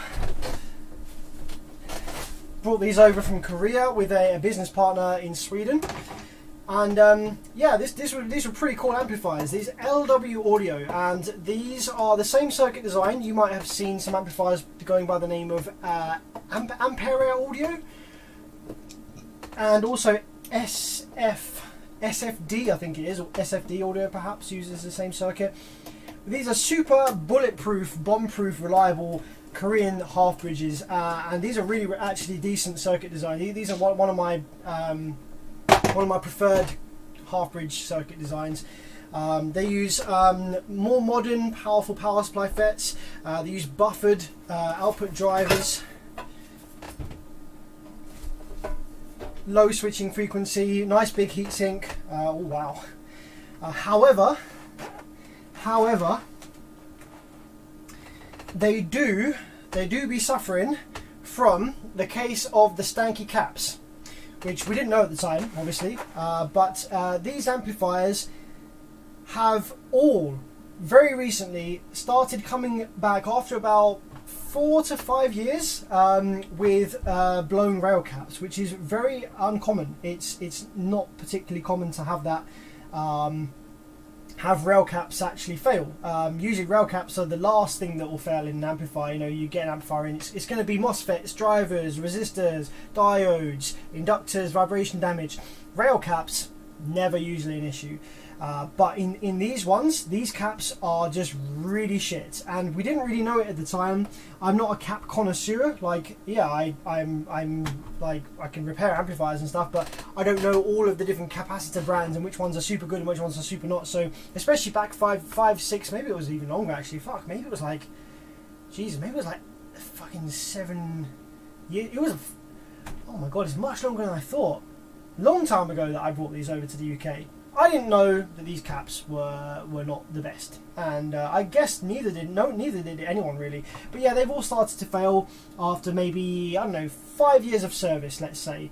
And when they fail, they can take out the output FETs, especially these ones. See these 4 caps here? These are sort of part of the rail caps, and they actually have low side switching on them to ground. It kind of cleans up the low side, gives a bit of load for the low side. And when these fail, if they go short, then they will kill the FET, so kill the output FETs, and then that can kill the power supply FETs. So it can be a full amp rebuild just because of the rail caps. And the same here, when the main rail caps here fail, they can take out the power supply FETs because they can go short. So you can end up killing, you know, parts that were fine just because of rail caps. So yeah, these are really cool boards, and I do actually, there's another issue with them, which again we didn't know at the time, and I wasn't so good at amplifiers to actually pick up on this issue either at the time. When you turn them off, okay, there is a small delay from removing the remote wire. There's a small delay from removing the remote wire to the amplifier actually shutting off, which is fine, okay. The problem is that what happens? Yeah, Lawrence Vasterson, that's exactly it, Alex the Amp guy. Lawrence Vasterson is the guy who I brought these in with from Korea. We distribute them through Europe. So the issue with this is the amplifier turns off, you pull out the remote, and then the power supply side shuts down, okay? But, which also shuts down the plus minus 15 volts and the 12 volts ref negative rail. But the problem is, what happens is the drive circuit stays active for a little bit. Now usually with these amplifiers, what should happen is the second you remove the remote, a little signal should be sent into the output driver chips. In this case they are IRS 21844S. There should be a little shutdown signal sent to, I think it's pin 2 or 3, I can't remember. Pin 2 or 3 is a shutdown pin, which turns the drive chips off. It disables them, so that any bullshit that goes on with the VCC rails, the auxiliary voltages, like going from plus minus 15 volts to 0, any bullshit that goes on during that transition period isn't then passed on to the MOSFETs, isn't then tried to be replicated or driven by the output drive ICs to the MOSFETs. Because that does happen. Think of it a bit like having a stack of AV equipment. You've got your CD player, you've got your EQ, you've got your preamplifier, and then you've got your amplifier on the bottom, like all as hi-fi separates, okay? You would never, having had everything powered on, you would never start turning things off from the signal side down. So you never leave your power amplifier turned on and start turning off your CD player, your EQ and your preamp. You always turn your power amplifier off first, because otherwise you might get some pops and bangs through your speakers, because as you're turning off this equipment you're getting some little pulses, some little offset and some stuff down the signal line as these pieces of equipment power down. So it's the same thing here with these amplifiers. When the signal is sent for the amplifier to shut down, the first thing that must happen is the drive ICs must be told to go into shutdown, must be told to deactivate, so that when the voltages disappear from the op amps on the PWM generation circuit, when the voltages disappear from the VCC of the drive chips themselves, and when the rail voltage disappears, you aren't getting any nonsense being driven to the MOSFETs as a result of that happening. And what was happening in these amplifiers is that wasn't happening. The output drive ICs are being left on while the amplifier shuts down, and what happens is that causes DC negative rail voltage to be sent straight to the output MOSFETs, which is fine, doesn't actually cause any issue. The driver is still working, so basically it's telling all the low side MOSFETs to turn on completely, like just fully on, not even switching, just turn on, which causes negative rail voltage to be sent to the speaker terminals. Now luckily it never gets there, because the relays here, which isolate the speaker terminals from the output MOSFETs, they actually turn off instantly with the remote. So there's like two little separate circuits going on here. When you pull the remote out, first thing that happens instantaneously is the relays disengage. Then about half a second later the circuit shuts down, negative DC rail voltage appears on the low side MOSFETs, which therefore would be sent to the terminals, but the relay gets in the way. So that's fortunate that that's the case, but that should never happen in the first place. And it stresses these capacitors, it stresses the output filter capacitor, which is somewhere, these guys. It's stressful for the MOSFETs. It's just not good practice. It is really janky. So I fit a little circuit up here, which I definitely could do a better job with. It's not the ideal way at all. I could use optocouplers, but what I do is I fit a little circuit up here, and the little circuit up here that I fit takes a signal from the remote turn on circuit, which is over here. There's a little resistor here that that instantly changes value. The voltage on it instantly changes when you remove the remote, and it's not directly connected to the remote, it's connected through a transistor. So yeah, a voltage immediately changes here when you remove the remote. I've got that linked up to a relay coil, and then as soon as the remote is disconnected, what I do is I then immediately the relay connects the 12 volts ref negative rail directly to the shutdown pin, which immediately turns off the drive ICs, and that solves the problem just with a simple relay. I could definitely do the same thing with an op amp of some sort, but I did try that, but I didn't really get it working. So just as a quick fix, I've got loads of these little cheap relays, and I just whack them on the board, put some wires in, and that allows the amplifier to turn off correctly every time. Bevids, I saw your video on power amps, and that solidified my opinion on them. I love mine personally. Would you ever consider running one in place of the HD10K in the van? Yeah, absolutely. I would absolutely love a PW15K. But the HD10K actually does a fucking brilliant job. I've got it wired to 0.5. It's fantastic. It's more power than I need. So upgrading to a power amp wouldn't actually make my system any louder, or wouldn't change anything. I'm already... My limit in the van is my excursion on the woofers, so adding more power isn't going to change anything. So yeah, I would change up to a power, but I don't need to. It wouldn't make any difference. Can your amps go to protect when the ground point is bad? Yes, Promo, it absolutely can do. What do you prefer, half bridge or full bridge? I prefer full bridge by far, because the internal rail voltages in a full bridge amplifier are less. They're half that of a half bridge amplifier, and also there's no such thing as bus pumping. So with a half bridge amplifier, you get something called bus pumping, which you can Google. With a full bridge amplifier, you don't get bus pumping. Look it up.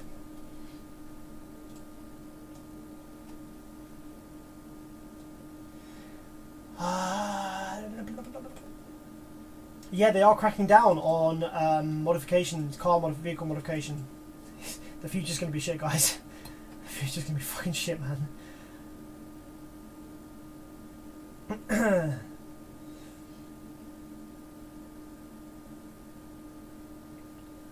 I've actually got 2 vibe amplifiers to repair. Yeah, we do actually have that.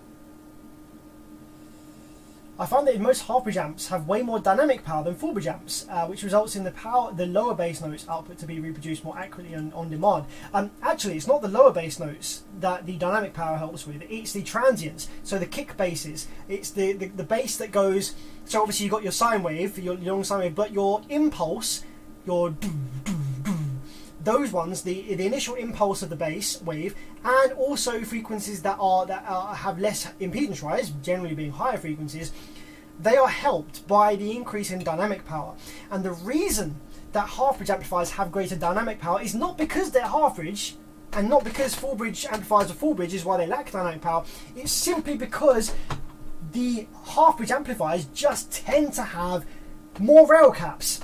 That's literally all it is. This is where your dynamic power comes from. There is a buffer of high voltage, high rail voltage stored, high, quick, easy access energy stored in the rail caps. That is your dynamic power.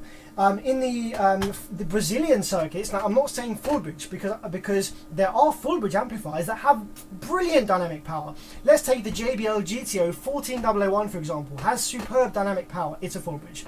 So Brazilian amplifiers don't generally have a huge reserve of voltage or energy stored in rail capacitors. They tend to not have a great deal of rail capacitors, and that's why you see a lack of dynamic power with Brazilian amplifiers. It's just by design. If you went ahead and fitted a shitload more rail caps to those Brazilian amplifiers, you'd find the dynamic power start creeping up.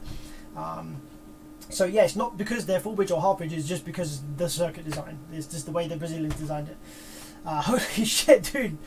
Fucking hell. Thank you so much, Carrington Goddard, for the 75 Canadian. Holy shit. Thanks for helping me fix my Harphonics sub-amp. It's still pounding. Dude, that's awesome stuff to hear. That's fantastic to hear. Thank you so much for your generosity. That's a crazy amount of money to send a random guy on the internet. Thank you very much.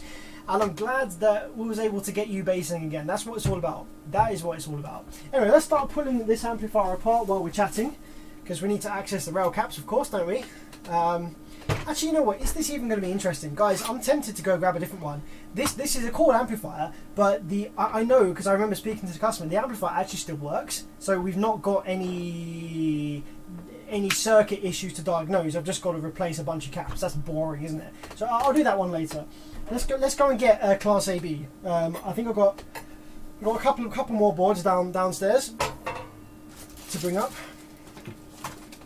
Let's put these screws away nicely.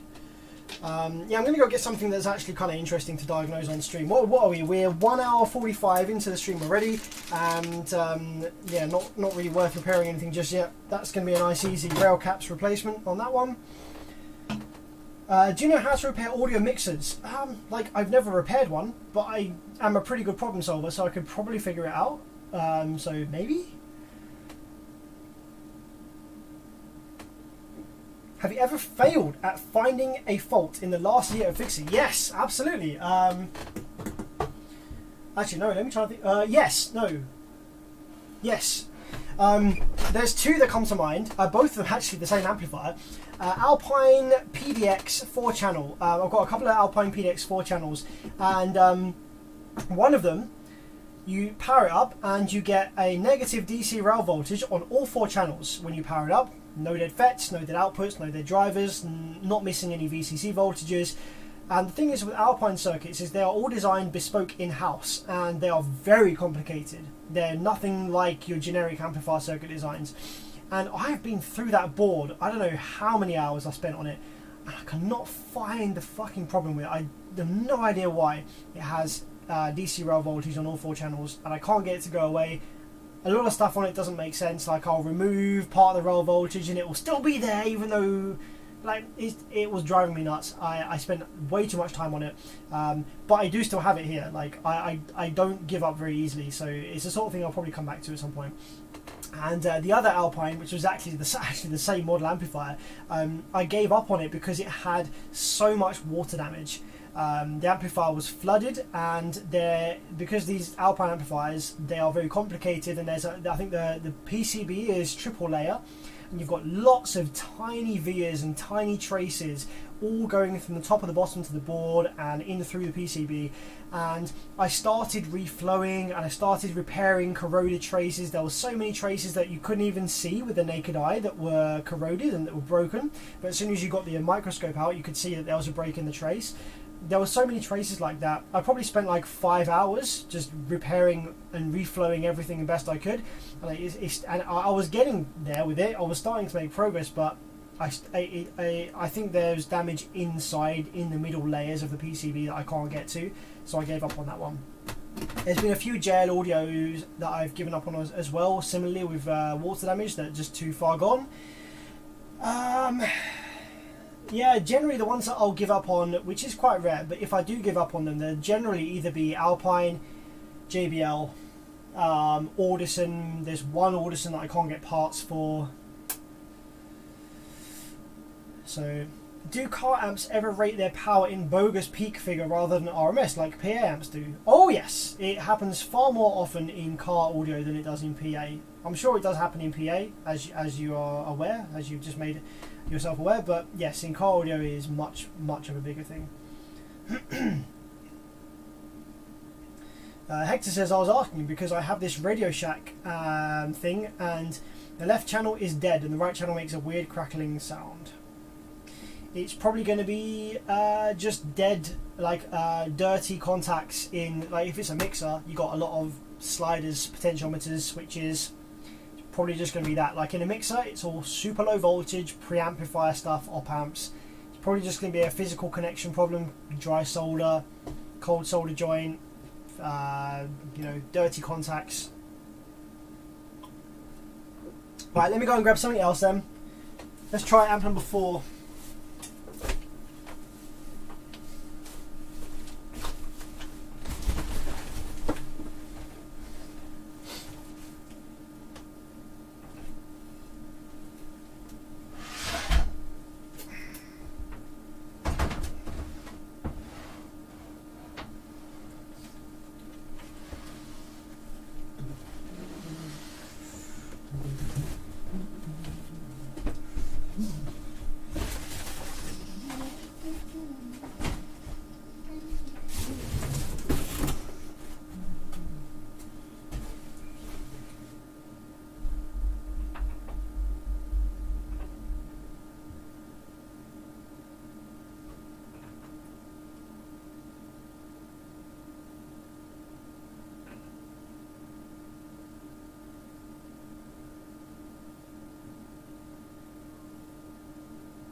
Okay, I've brought 3 new ones up with me. There's one there. I've got a little micro amp here as well. And a big ass Class AB. Let's drop this down here for a sec. Okay.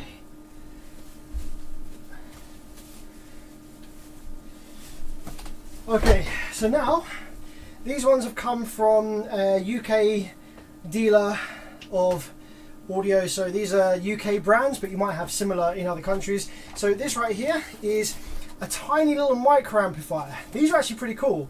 This is a Vibe Power Box 400.1. So this is a tiny little 400 watt Class D mono. And these are pretty cool. These are actually based on relatively modern circuit design. I think they use a IRS 2092 driver with some pretty decent output FETs. Look at this tiny little thing.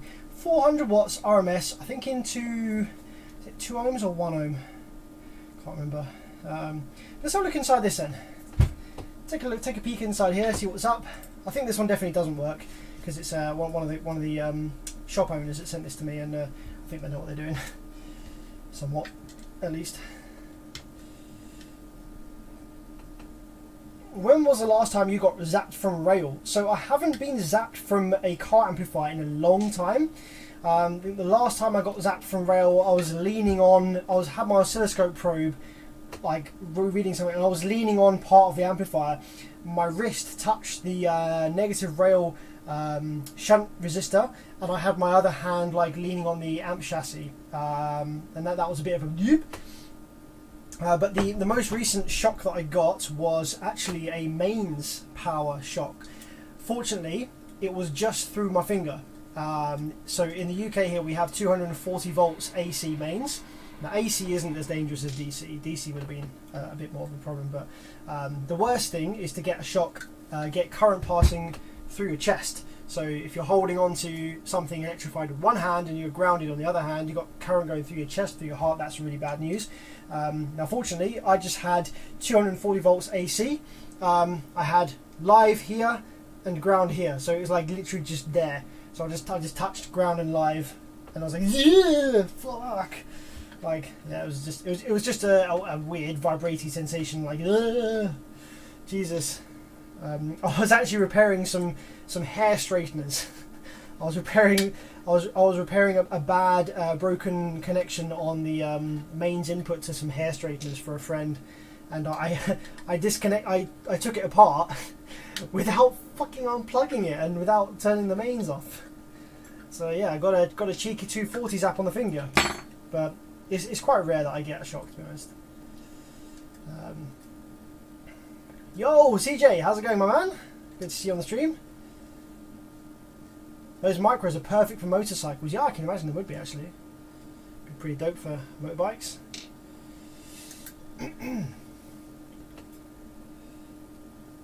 For high-end home audio, do you think Class AB FET style amps are okay, or should tube amps be? I'm not a massive fan of tube amps, believe it or not. Tubes introduce harmonic distortion. It's a pleasant harmonic distortion, but it is a distortion nonetheless. They are not true to the source amplifiers. People like them because they sound warm. They add their own character to the sound, but it's not true to the source. It is not exactly as the producer and the mixer heard and intended. So I'm not a huge fan. I much prefer the detail and clarity that you get from transistor amplifiers rather than tube amplifiers. So I can respect and understand tube amplifiers. I actually have a little tube headphone amplifier, and I can hear the difference. Yeah, I can tell what's going on. It sounds warm and rich and smooth and like, yeah, nice. But it does remove some of that detail and clarity a little bit, and it adds its own character too, which is fine sometimes, but yeah. Okay, so yeah, this is literally it. This is what you get this is what 400 watts RMS looks like in 2022. Actually, probably 2010. Actually, you could have built this years ago. This is not super cutting edge by any means, but it's cool nonetheless. So yeah, let's just give it a quick overview. What we got power supply set. This is the thing I love about this, right? Is that it's just a baby version of the circuits that I'm used to working on every day. So you've got it's so fucking cute. I love it. You've got a little power supply section. You've got 12 volts coming in here. You've got a little power supply buffer caps, little caps there. You've got your power supply transformer here, which looks the same as it does in the bigger amps. You've got your power supply FETs. You've got two IRF 3205s. So you've got the same kind of power supply FETs you'd see in the bigger amplifiers. You've got two 3205s. You've got a TL494 over here. So yeah, you've got the normal TL494 over there. You've got a couple of drive transistors here for the FETs. You've got your two power supply FETs, transformer, and you've got your two rectifiers. massive TO220 package rectifiers, completely unnecessary. Doesn't need to be that big. Could have had some little surface mount jobbies, would have been absolutely fine. And then you've got your two output MOSFETs, one high side, one low side, and these are IRF 3710s. Nice low voltage, high current, nice easy to drive. And then you've got a little heatsink here, which is thermal compounded to the case. So the whole case is the heatsink. And then output drive circuit, you've got a little IRS 2092S. So yeah, it is basically a tiny little big amp. And you've got your output filter inductor, these are all your rail caps. Then you've got your auxiliary voltage supply. Here we go. Fucking hell, you've got your little Zener diodes, which is producing a plus minus 15 volts with a couple of transistors there. You've got your op amps on the preamp section. This is literally a baby Korean or like a Chinese or something. It's freaking cute, man. I love it. So let's see. Is it in protect? What's going on? Does it actually do the 400 watts RMS? I don't know. I imagine so. My bench power supply here, I think, is 300 watts. Hang on a minute. What is it? I think it's calculators. My bench power supply kicks out 20 amps at, well, I think I can do 20 amps at, what is it, 14, 16 volts. Oh, I can do it on a lower voltage and just I can do it on a lower voltage and correct it for square law correction factor. So 20 amps times, let's go 10. Yeah, I could probably bench it off of my lab power supply right here without even having to hook up anything high current. So we will see maybe whether it does rated power. That'd be a cool little test. Right, so do we have any shorted output FETs? Let's have a look. Where are the output FETs? Here, two little output FETs. Yeah, there we go. Looks like we got some shorted output FETs. That's a short between all three legs there. So just one of these output FETs is shorted, just this one here. It might have killed the driver as well. 2092s are not easy to come by these days. They are pretty hard to come by because of the silicon shortage.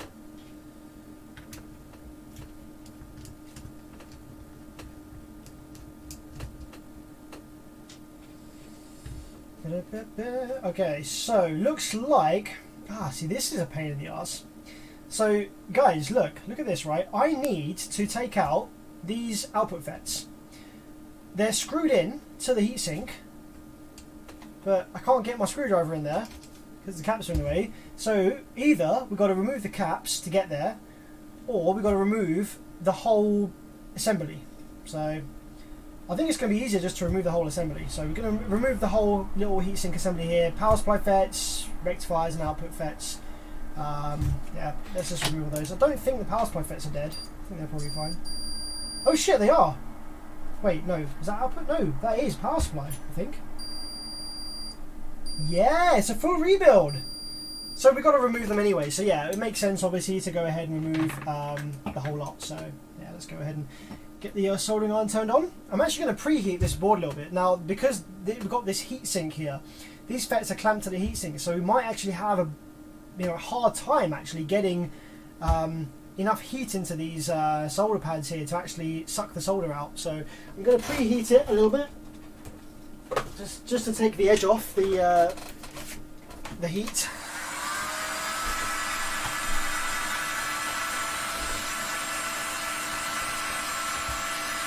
Alan Shea says on the dyno, 4 ohm, 14.7 volts, that amp hits 550 watts. 500 certified, really? At 4 ohms? Wow, man.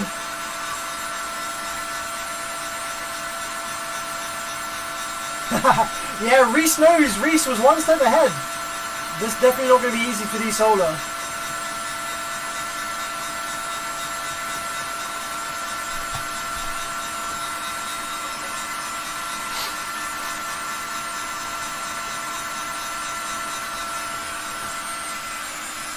So this is a Vibe.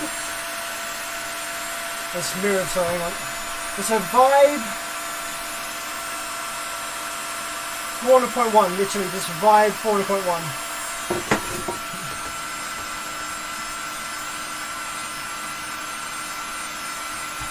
Oh, Chiloco says cut them. It's not worth time use. Yeah, that's actually a good point. I can't cut them. I can't cut them. How are you going to get to the legs, my man? how are you going to get to the legs to cut those bad boys? And obviously I need to keep the rectifiers intact because they're fine. So yeah, I can't cut them.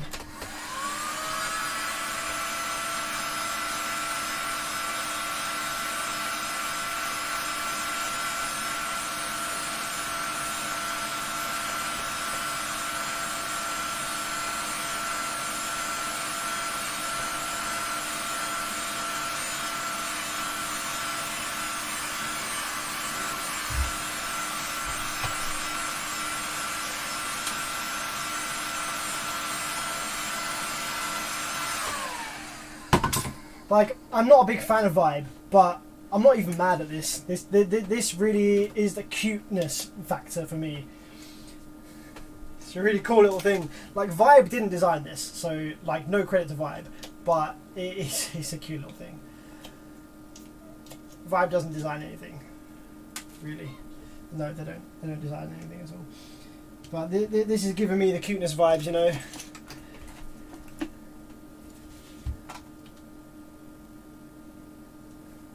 Kawaii.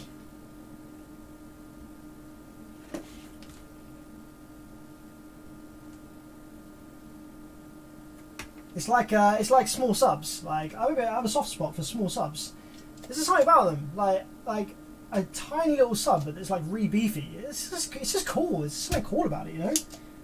Can't really put my finger on what it is, but it's just something cool about it.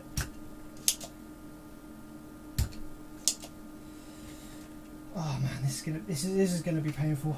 I can tell. This is gonna be painful.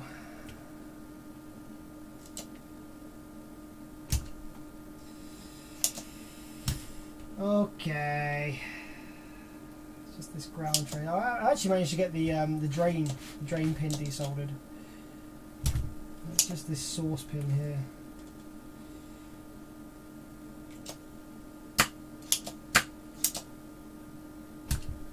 Okay, yep, it is working. I just gotta keep the iron tip on there for a little time.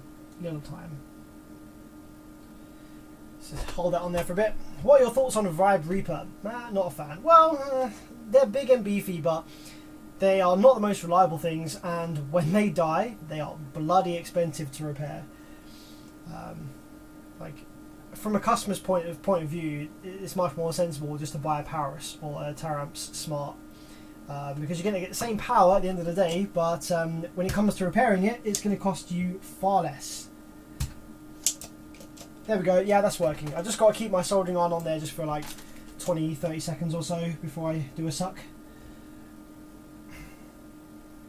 In 2025, that'll be 4K. Base at 30. You say that, but I actually am on board with that possibly being the case, because you have now electric cars with high voltage, high current readily available. So you no longer need a big chunky power supply section.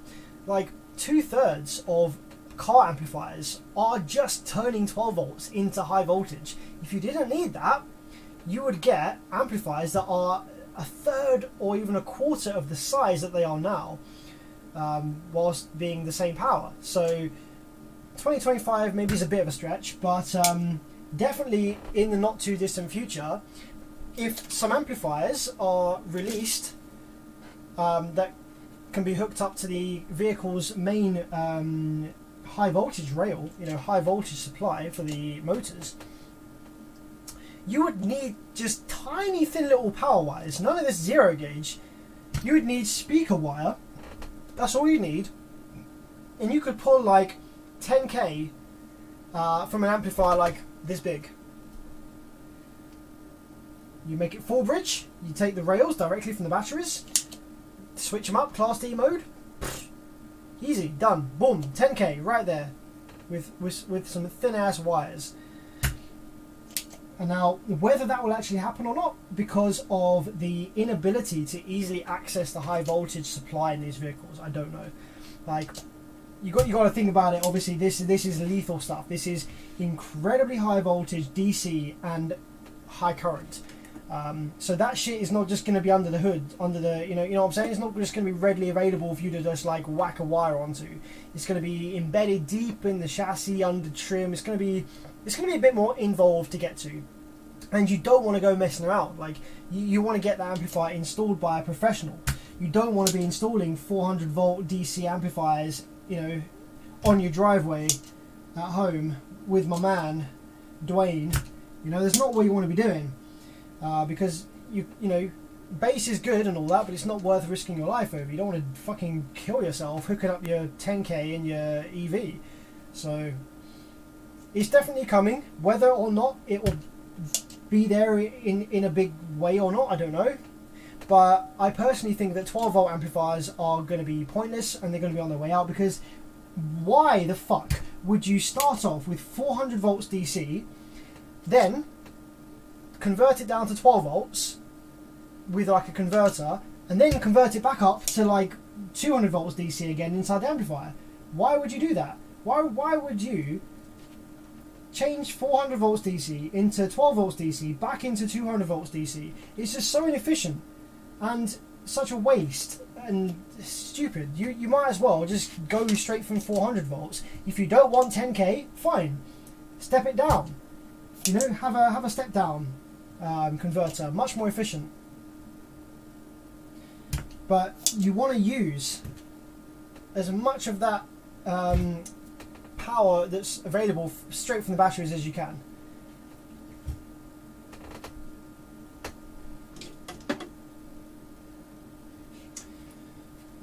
Okay, let's try now and see whether these pins. So I've just been desoldering for England here. Just going to see how many of these I can wiggle out of their holes now.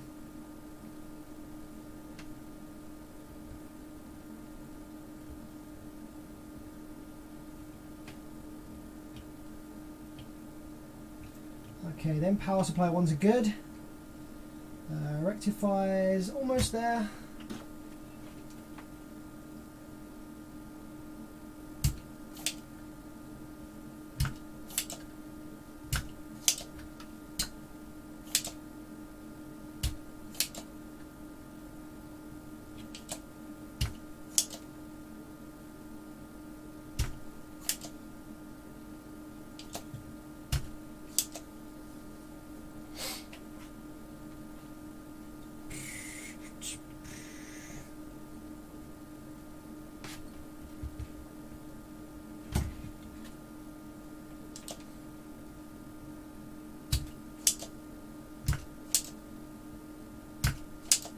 Man, this little amp is so cool. It's built like a big one and it dies like a big one. Full rebuild.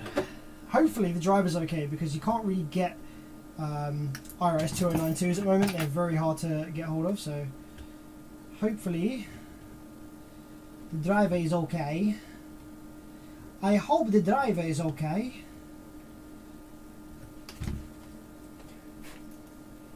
And this heatsink is pretty hot at the moment, so let's give it a little wiggle. Where's it still soldered in?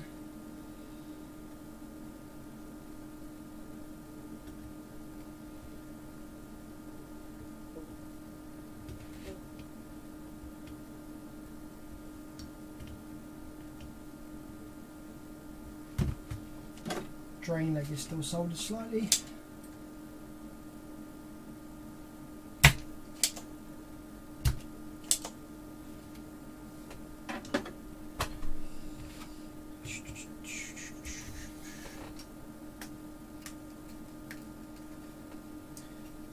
Okay, let's see.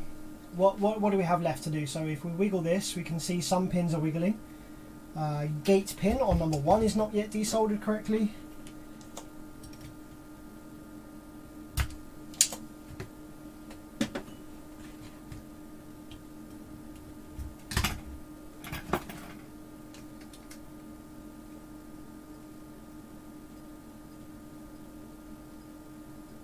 Drain pin on leg 2 isn't quite desoldered yet properly.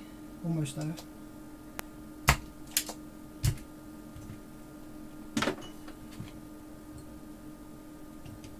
There we go.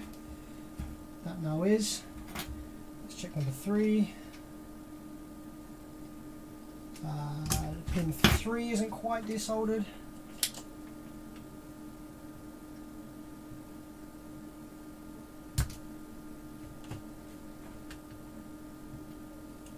Don't think pin 1 was either.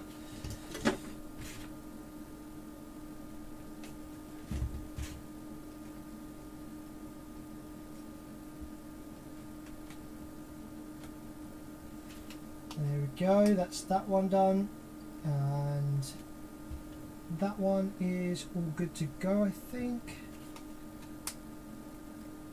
Almost. 3rd pin on that rectifier.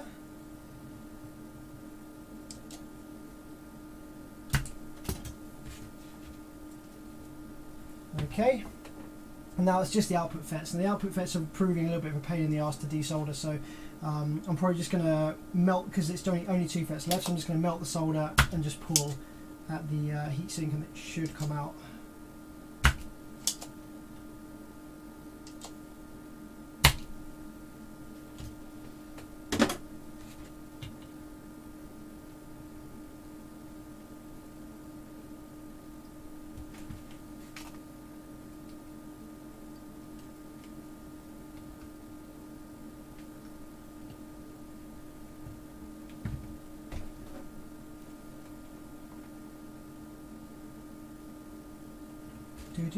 Use your heat gun. I've already used the heat gun to heat up the board.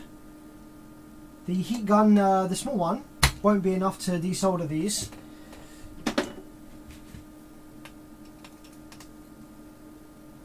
There we go. Okay, that's almost it. So if I start now pulling away, there we go. Power supplies coming out. Outputs starting to make their way out.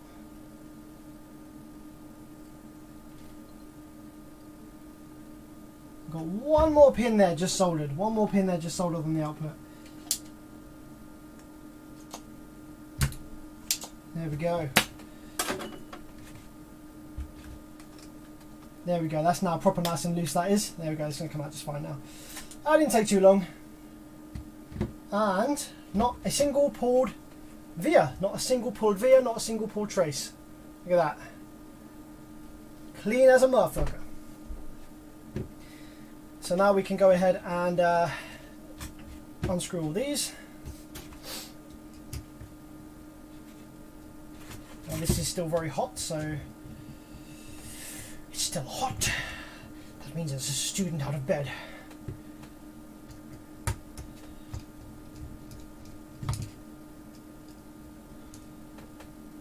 So we can leave the rectifiers in place because they're fine. So we just need 2 new output FETs and 2 new power supply FETs. This is so freaking cute, guys. Oh my god. What are people saying about the EV stuff? Lorry drivers chilling with 24 volt amps. Yeah, I actually repaired a 24 volts JL audio. It's actually for sale. Guys, if anyone's in the UK and they want a 24 volt JL audio 8 channel class D, hit me up. Got one. Porsche Taycan is running 800 volts. Guys, do you want to see how much power you get from 800 volt rails? Should we have a look?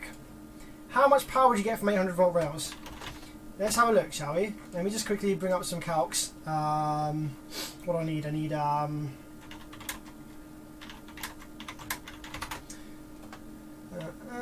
is that one. RMS voltage calculator input. Peak voltage, peak to peak. Right, yeah, peak to peak. Okay, guys. So how much power could you get with if you had an 800 volt battery system available? So say you were driving a Porsche that had 800 volts DC available, right?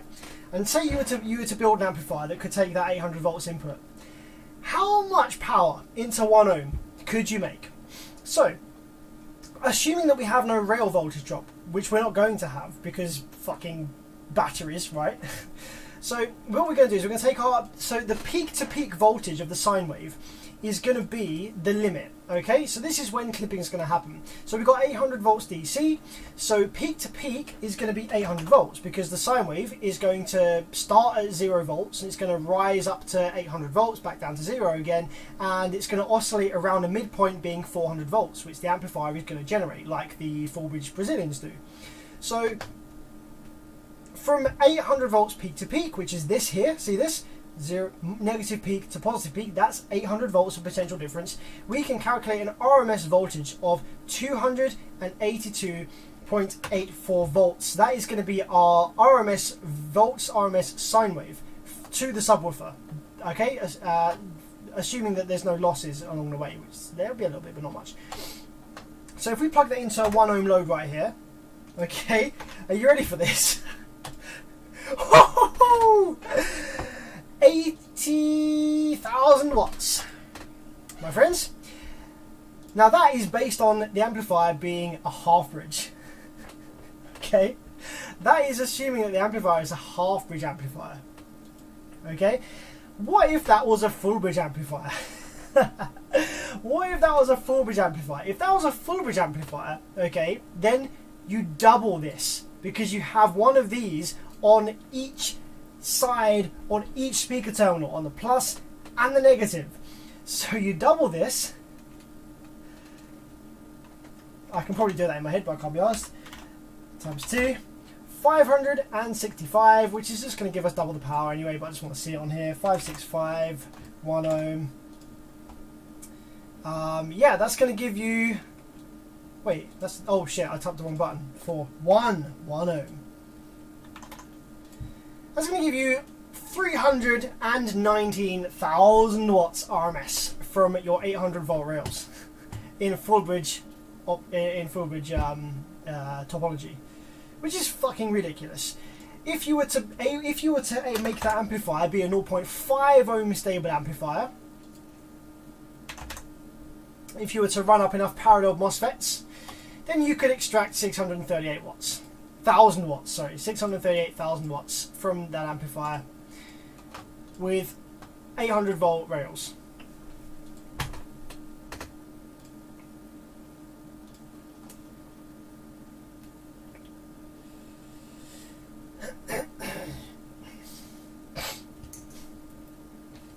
I think it would be double. Yeah, no, would it be double? Hang on a minute. If you've got two. Oh no, shit, maybe it wouldn't be double. Sorry, I think I might have got that wrong because it's squared, isn't it? So if you've got two half bridge amplifiers, when you strap them you get double the power. So yeah, it wouldn't be that much power, sorry. My bad. It would be about 150k, 150,000 watts, or 300,000 watts at 0.5. Yeah, sorry, Ms. League, yeah, you're right, sorry, had a bit of wine.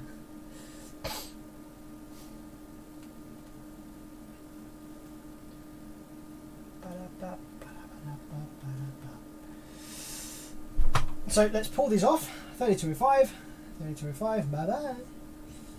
See ya. RF 3710. Now, we don't have to be super fussy with these. I think I do have some 3710s, but we don't have to be super fussy. Let me just remind myself what these are. Let's bring up the data sheet. RF 3710. I think these are 100 volt, pretty reasonably high current FETs. 100 volt, 57 amp. Yeah, nothing crazy, but they're pretty half decent.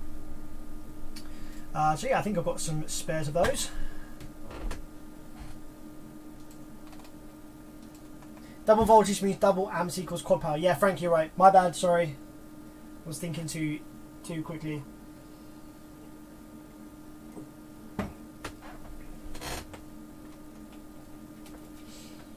So I think I have some of those FETs in here.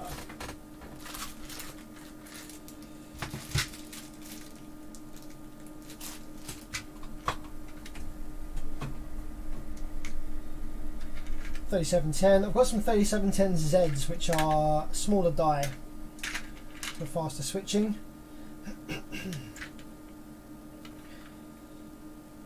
I think I do also have just some standard 3710s, which is what this was using from factory, so we can use the originals if we can find them. I've also got some 1310N. Now, what are those ones? 13 IRF 1310N. What are these ones? 100 volts, 42 amp. They're a little bit weaker, those ones. So the 3710 is what we'll stick with.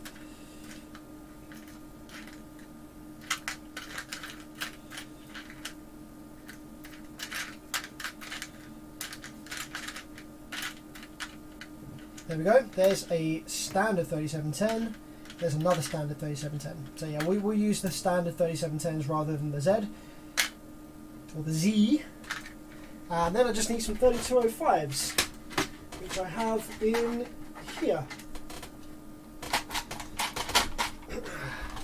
This is pretty cool because I just need two, which is really nice because often I'll have like from a batch of, you know, if I have to buy 3205s in a set of 50, for example, the chances are is I won't actually get to use all 50 because the amplifiers, you know, they'll need like, I don't know, 48 or something. I'll be stuck with two random ones. So this is a great opportunity for me to use up some spare, you know, couple of 3205s from older batches that are still brand new but that I can't use because, you know, I've only got two of them. So we'll just go ahead and dig out a couple of these 3205. There we go. Oh, they're slightly different batches. 3205. That is a 4Z batch.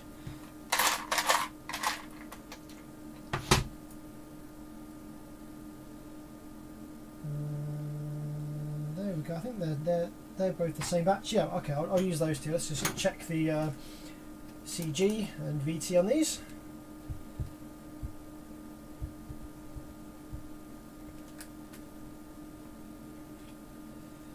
.4, 5.7. Yeah, they're good. Okay, cool. So drop those in for 3205s, and then these two were my outputs. Let's just make sure the outputs are good. 7.5 with a 3.3 VT.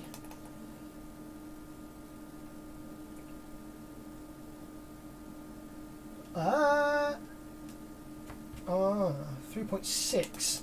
That's a bit far out. Now I know that we've only got. I'm not so keen on that. That's a bit far out. Actually, they are different batches. I didn't even notice that. I thought they were the same batch because they had the same font. So yeah, they're actually different batches. So the reason I'm not using these two output FETs is one FET had a VT of 3.3 volts. The other one had a VT of 3.6 volts, which is different enough to maybe give some slight switching losses when they're ran together. Now they're not going to be ran in parallel because these FETs, there's one for high side and one for low side, so they probably would be fine, but I do like to keep the FETs as all the same batch, even when they're not in parallel with each other, one running high, one running low. It is just good practice to do that. So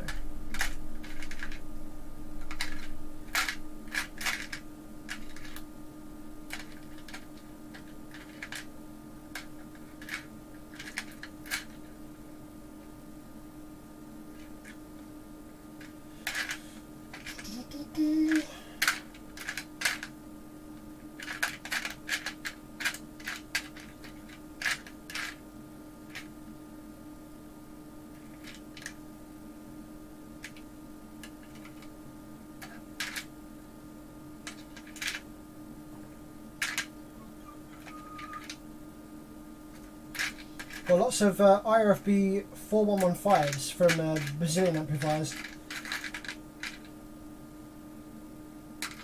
and 4321s as well. Pretty common Brazilian FET.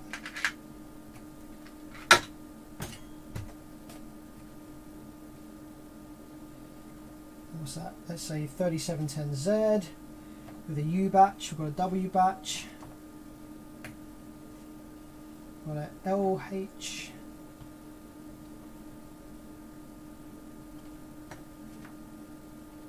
W, U, W, D, R. There we go, there's two the same.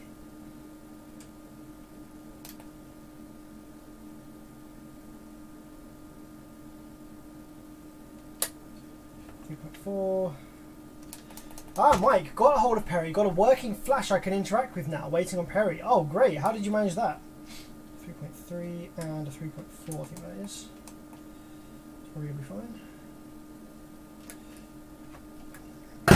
So yeah, one of the issues with Perry's guide, which is a fantastic amplifier repair guide, is that Flash Player is now end of line, and it no longer actually works. You really can't really load anything up on Flash Player anymore, and a lot of the fantastic examples that Perry has baked into the amplifier repair guide use Flash Player, so it becomes a bit of a pain because you can't see some of the fantastic examples of the circuits and how they work and stuff,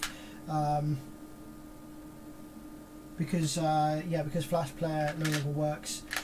But if you can get a way of working Flash Player, get it up and running, then yeah, it's going to help you out massively with Perry's guide.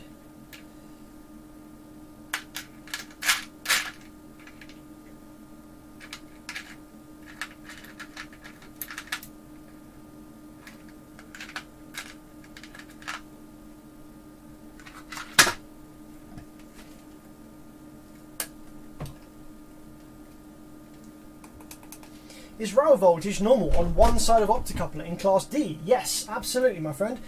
You'll probably find in one of the cheap Chinese circuit designs with the optocouplers in between the drive circuit and the drivers, which are the 2x2Ts, you'll find that, yeah, you'll have rail voltage on one side and you'll have the PWM reference to low voltage on the other side. Perfectly normal, that's fine. There we go, there's our FETs. Put the others away. What's that? 3205, 3205. Let's get rid of these ones. That can go, that can go, that can go back in there, that can go in there, that can go in there, that can go in there. Go in the bin, in the bin. These can get cleaned. I'm one of the people that wants DC at home, not AC. Yeah, I can kind of understand that. It's a bit more dangerous though, and the reason you don't have DC at home is because it's much more difficult to step DC up and down in voltage.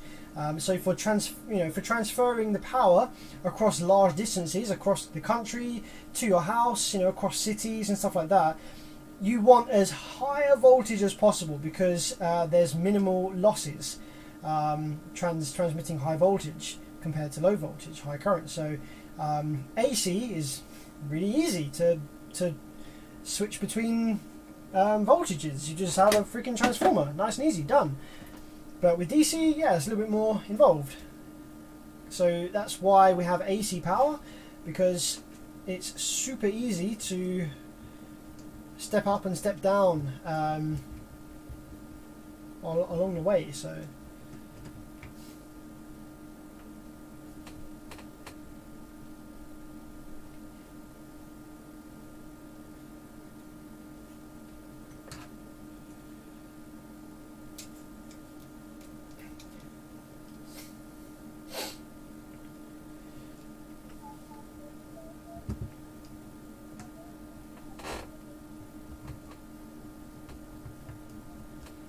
let's screw these new MOSFETs down.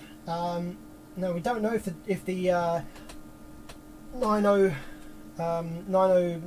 2092, we don't know if the 2092 driver is actually okay. So we're gonna have to check that out. But the 2092 driver does need FETs mounted for it to oscillate. So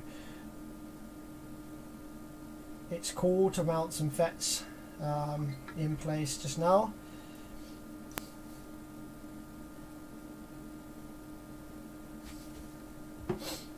No need for thermal paste in this type of heatsink. Yeah, so you don't want to use thermal paste when you've got these thermal kind of pads, these kind of rubbery pads. You don't want to use thermal paste. The reason for that is this pad is specifically designed for this exact scenario. It's designed to transfer heat and electrically insulate the best it can between components, between, you know, two uneven metal surfaces. Adding thermal paste actually just adds another layer that the heater's got to try and penetrate through.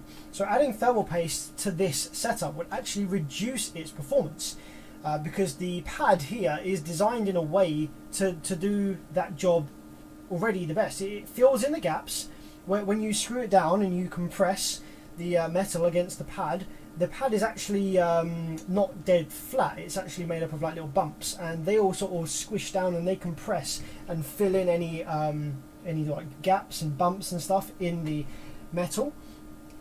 Yeah, then the actual material itself is very thermally conductive.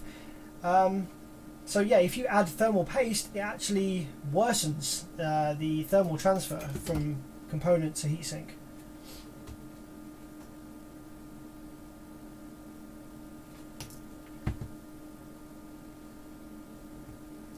Now, the reason I'm cutting the legs off before I put them in is just because there's some solder on the ends of the tips here, and it's just going to go in the holes easier if they're fresh without solder.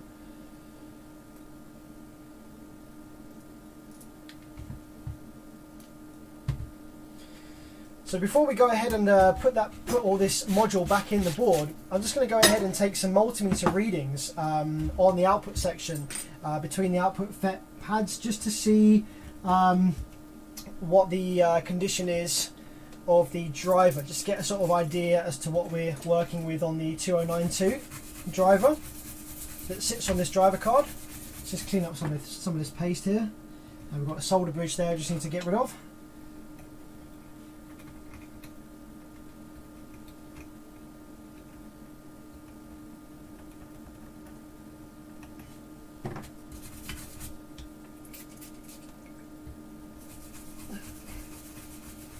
UK mains pylons carry approximately 40,000 volts at around 200 amps. That is pretty wild. How much power is that? 400,000 times 200. That's your VA, not taking into account power factor. Is the pad more efficient than standard paste? Well, you can't really answer that, because you can't just use standard paste, because standard paste won't give you any electrical insulation. So see this heatsink, right? This has 12 volts switching on it. It then has the rectifier, the rectified DC voltage on it, and it also has the Class D switching voltage on it. So that's all connected, would be all connected through this piece of metal, which we don't want. So you need to stop the electricity from finding its way to each of these components. But you also need to transfer the heat from these components to here. So thermal paste on its own isn't going to work for you. That's no good. It's not going to work. So you need something that electrically insulates. And you know, naturally, things that are usually electrically insulative are also thermally insulative. So they have to, you know, they come up with these special materials that are good at transferring heat, but also good at not transferring electricity. So you can't really compare it to thermal paste on its own, because you couldn't ever just use thermal paste on its own, because then you'd end up with smoke.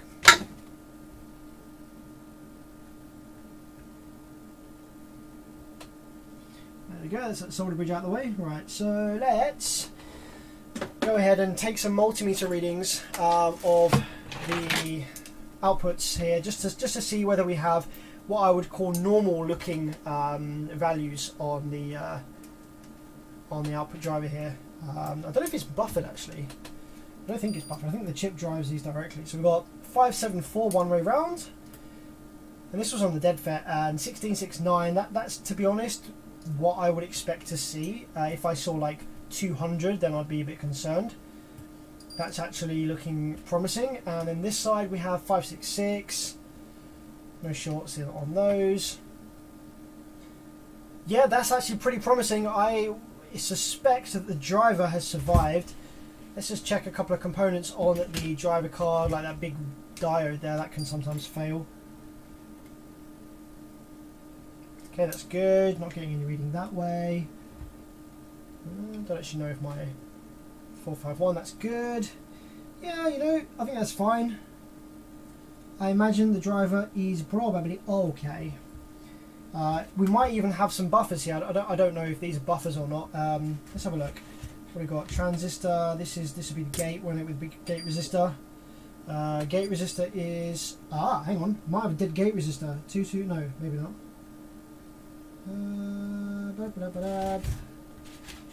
What is the gate resistor? Eh? Maybe there is no gate resistor because it's so small. It just there's no fucking gate resistor at all. I don't think. It just goes straight to the drive IC. Straight into there. Straight into the driver card. Straight to the drive IC probably. Yep, there we go. No gate resistor. Oh, is there a gate resistor? Hang on. Got 8 on the screen there. Maybe there is a gate resistor. I can't see it though. Maybe it's on the card. Maybe it's on the card. Maybe it's at the back. Right. Oh yeah, it's on the back. Yeah, gate resistor's on the back of the card here.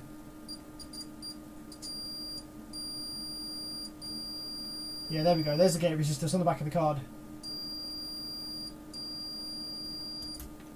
Cool. That's a bit weird. You want that's a little bit of poor design. You want the gate resistor as close to the FET as you can get it, not on the card.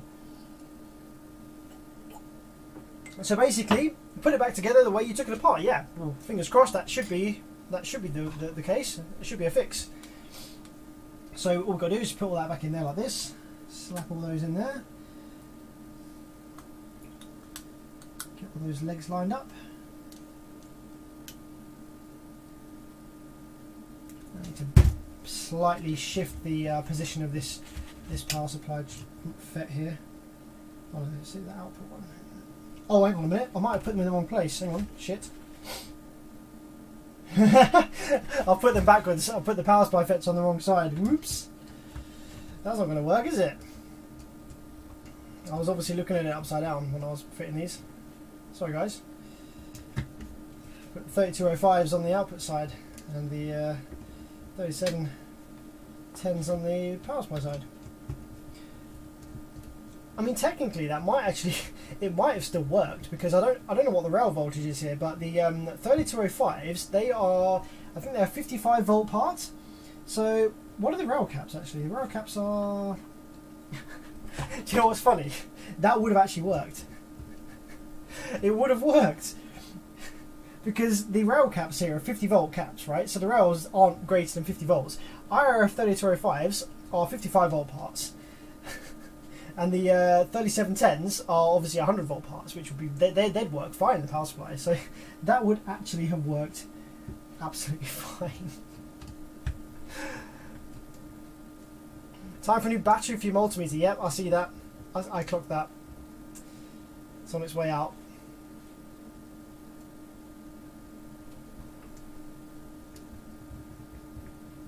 I have rechargeable 9 volt batteries, so it's time to charge one up.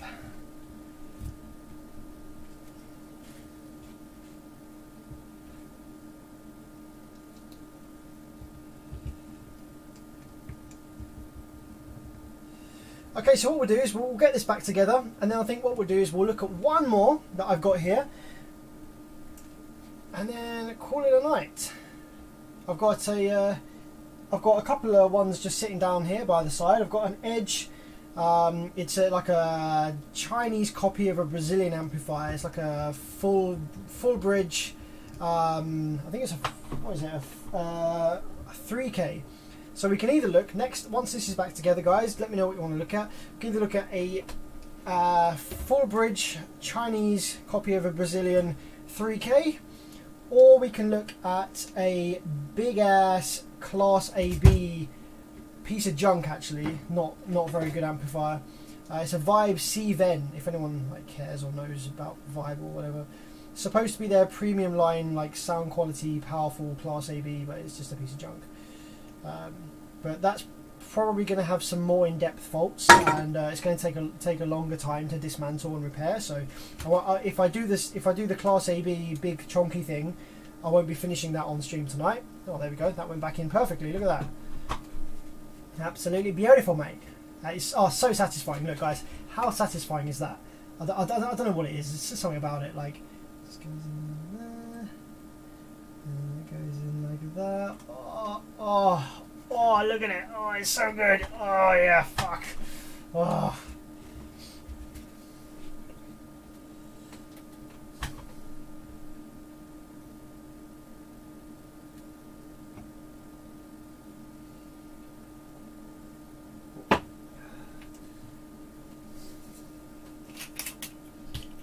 Paste is usually non-conductive. Yeah, the problem is when you squish down the part onto the metal, the actual amount of paste, the actual thickness of the paste between the part and the metal is like a couple of microns. Like, it's fucking nothing. It's so tiny that you actually do end up with some metallic contact between the heatsink and the part. So you can't rely on non-conductive thermal paste to electrically isolate your parts. You do need something else in the way.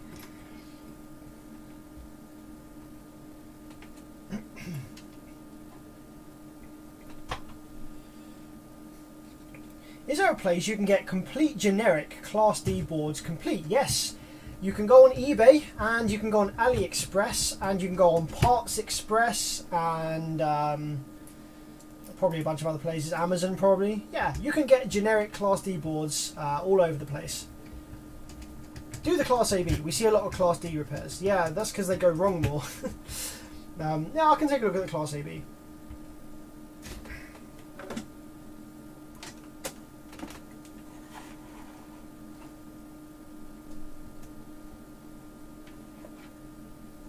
Are any of these cheap car capacitors actually worth buying? No.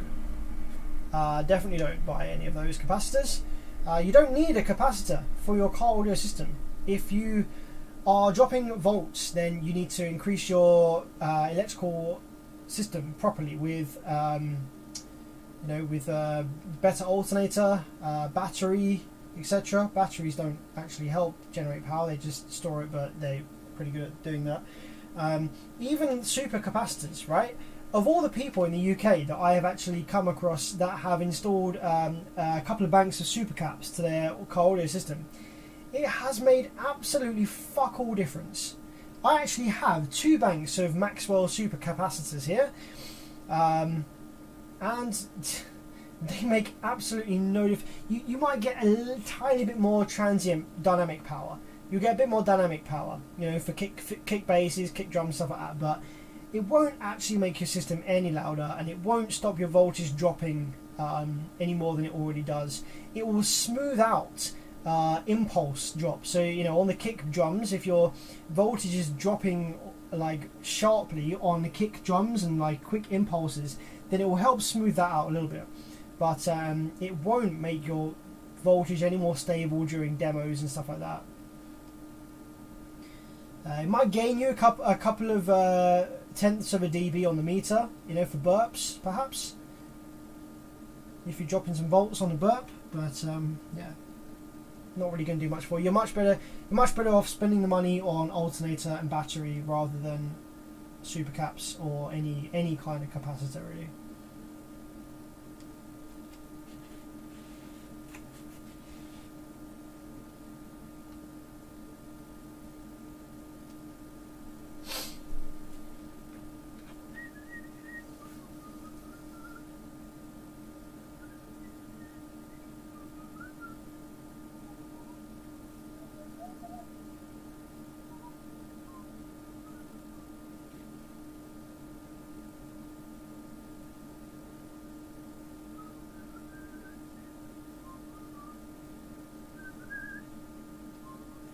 Okay, that's all of those soldered in, so let's do a little check for solder bridges. Make sure we haven't got any. Because these are pretty close together, these legs actually.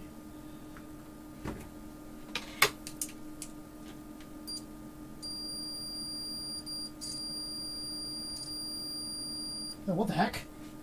Oh shit, you know what? I think the rectifiers are fucked as well. That rectifier is shorted. I didn't even think to check. Rectifiers never die, really. Oh, fuck's sake, I've just fucking soldered all that in. Are you joking me? How has that rectifier died? That is not even possible. It is such a tiny little... I don't... No, hang on a minute. Hang on a minute. Right, let's just double check for solder bridges. I don't believe that that rectifier has died. That never happens.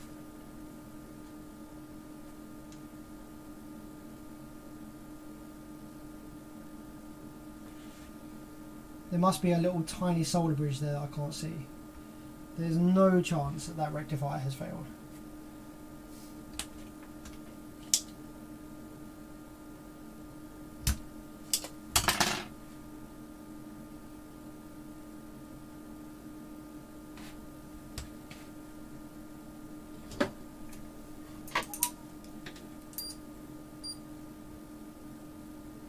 Right, yep, it hasn't. It was just a solder bridge that I couldn't see. It was so small, literally.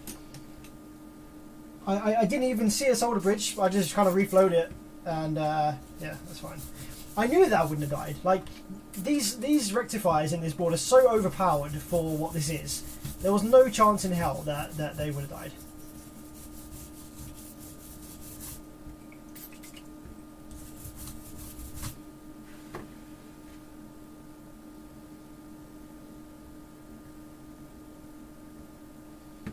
Okay, cool. That's good.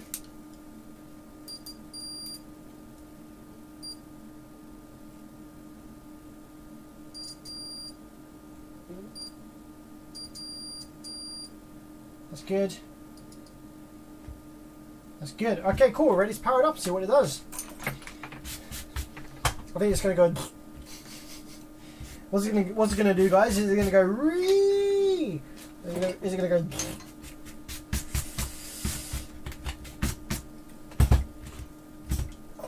Power wires going in.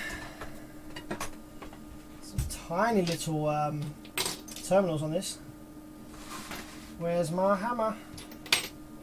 Where's my hammer? Where the fuck is... Where the heck is photonic induction? That's the real question right now, guys. Where the fuck is photonic induction? Where's he gone?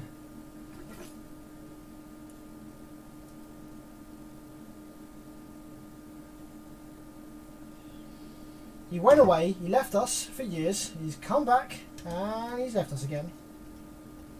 I ain't having it.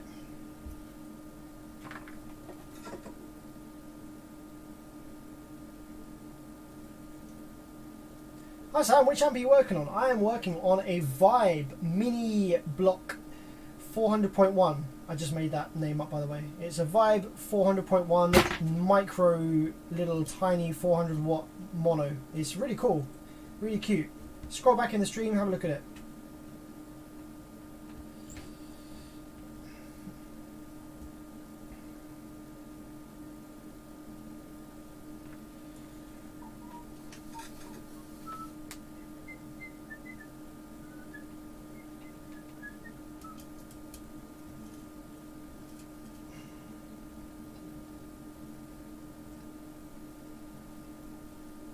What is the make and model of your MOSFET tester? It is the MK328. It is by EZM Electronics Studios. Lots of fake ones floating around, so make sure you get a genuine one.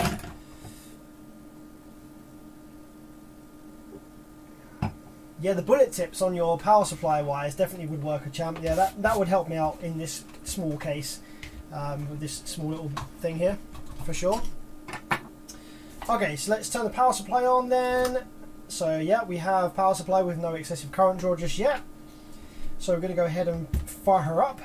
I'm just going to work out which one's high side and which one's low side, probably by just using a multimeter to check which one's connected to the speaker terminal. Speaker output is nearest the LEDs. Low side is the one on the far right. So we're going to probe the low side just over here, power it up, and see what it does. Let's go ahead and what's that? 10, 20, 30, 40. Go down a little bit to about 10 volts. And let's go to 10 microseconds, reject low frequency.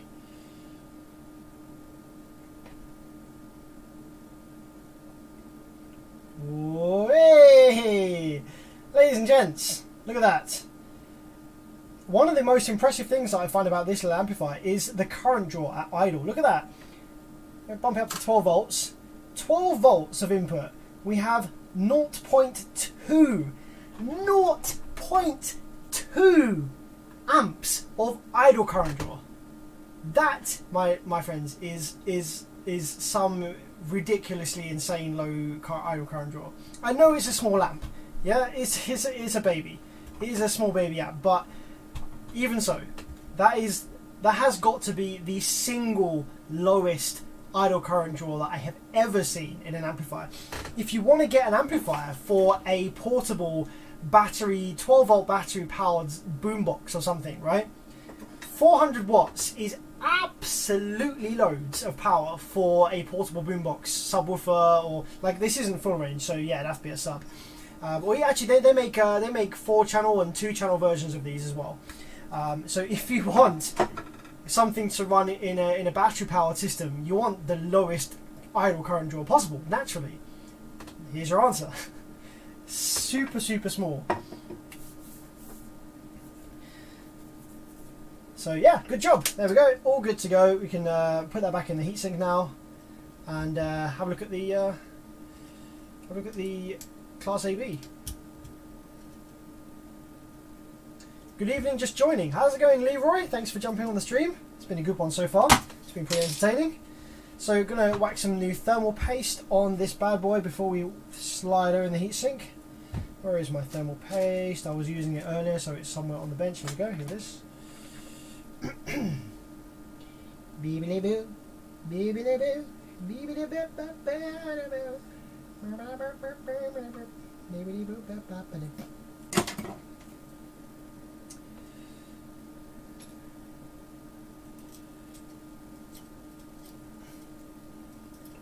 What's the best thing about this tester? I need one. I love your scope. I wish I had it.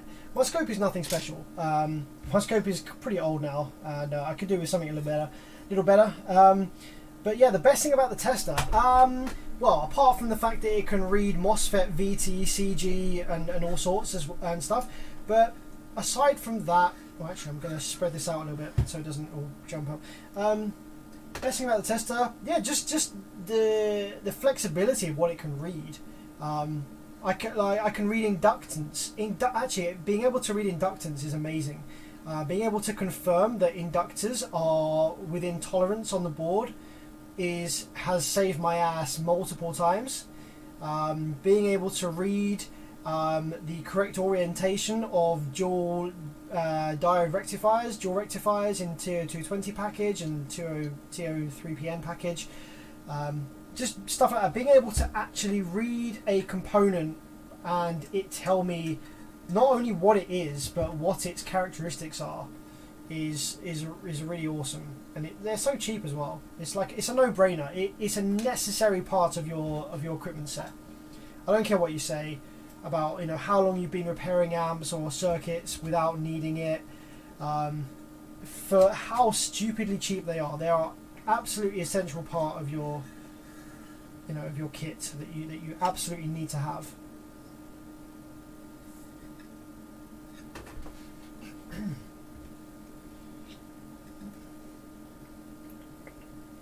Oh, you can measure inductance. I've got something strange for you to measure. Reese, I don't like the sound of that.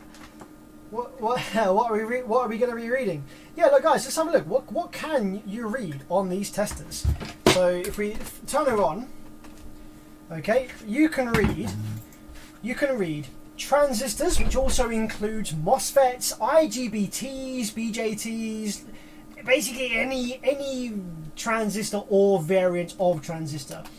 You can measure frequency, so you can hook up a microphone to pins 1 and 3, for example, and you can pick up the most prominent frequency. You can also find a woofer's FS resonant frequency with this by hooking up the woofer to these terminals and giving a tiny little slap on the surround, and the frequency that shows up on screen is the FS. You can use it as a frequency generator, so you can generate frequencies from like 1 hertz to, I don't know, 100 kilohertz or something like that. I don't know. You can use it as a PWM, a pulse width modulation generator, so you can generate some pulses for injection into circuits, vary the dead time, the frequency, duty cycle, stuff like that. You can measure capacitors and you can measure their ESR, their resistance basically. You can measure resistor and inductor. This is like a combined resistance and inductor measurement. That will tell you the inductance, it will measure the harmonic resonance of the inductor and the filter frequency that it's going to be filtering, I think, and the resistance of it, and also tell you the Q factor of the inductor. You can just measure straight up capacitors regularly. You can measure capacitors with a correction factor, and you can test the device. So yeah, pretty diverse and really useful to have on your bench. Sam, what is the brand name and model of that small amp? This is a Vibe Micro Class D 400.1. Vibe is a British brand of, British audio brand, but they don't make their own shit, so they didn't design this. So you should be able to find this from another brand overseas. I'm sure that there's another brand that's bought the same circuit from the same build house.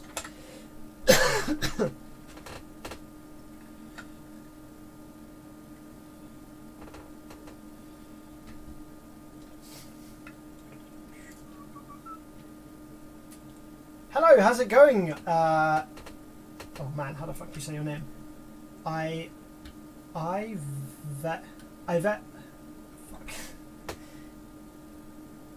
Ivelo. Ivelo? Ivelo.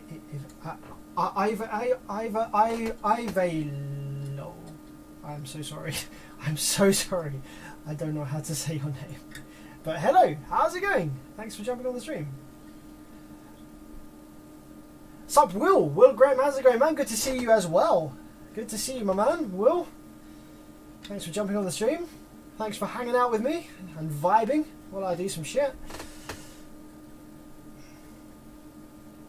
I've seen that yours does things that others can't well. What can I say? You know? What can I say? Don't like to admit it, but this is how it is. Maybe it was gate to source resistance. Yes, so basically there are loads and loads of these floating around, and I just happened to get lucky with the one that I bought, because there's two versions of these that have different firmware on them. The one I've got measures a few more parameters than most of them do. Most of them, the screen is a lot more basic and it doesn't give you RDS readout, whereas my one does. Now I couldn't tell you like what the differences are between like what one to buy, because I just got lucky. I have no idea. The one that I bought just so happened to be the right one, you know, the decent one. I don't know what to tell you to look out for when you're buying these, but yes, my one reads RDS like this. Oh wait, that's the dead one. That's the shorted one. Try that again. Take two. Beep. My one reads RDS like this. See that down there? RDS 0.2. Now, you have to take that with a pinch of salt. Yes, this gives you a readout of the RDS, but that's not the RDS. Like, it can't read resistance drain source properly because probably of test lead resistance and trace resistance and shit like that. It doesn't give you a proper value for RDS. Most RDS values are within the 0.0001 of an ohm, so it's never going to give you an accurate readout of that. However, what it is useful for is you can use the RDS reading to tell whether your MOSFET is drastically damaged. So if you read your MOSFET and it reads the correct VT, relatively correct gate capacitance, but the RDS reads like 40 ohms, then you know your FET's buggered. Even though it might still operate normally, its resistance is through the roof. So the RDS reading is useful just for that kind of purpose, but not for actually reading the accurate value of the resistance drain source. So yeah, cool, that's that amplifier back together. Let's get it back in its little box. And then we're going to take a peek at the Class AB just before we go. It is 11 PM here in the UK, which is not mega late, but it is the time that I am going to be locking off the stream pretty shortly. But I'm going to give you a quick taster. Guys, what do you want to see? Do you want a quick overview of this, which is a 3000 watt RMS full bridge amplifier from the UK? You'll find it in lots of other brands in the States as well. Or do you want me to take a quick look at this, which is a Class AB piece of junk? It's marketed as a SQ amplifier, but it's a piece of junk really. It's powerful for Class AB, but it's low bias and it has turn on pop and it's like shitty drivers and the biasing isn't done properly and the board is thin and very flexible and it's like a fucking piece of shit really. Oh, dyno test the mini amp. There's actually been dyno tests of the mini amp online on YouTube already, so I don't need to do it. Apparently it makes 500 watts into 4 ohms or something like that.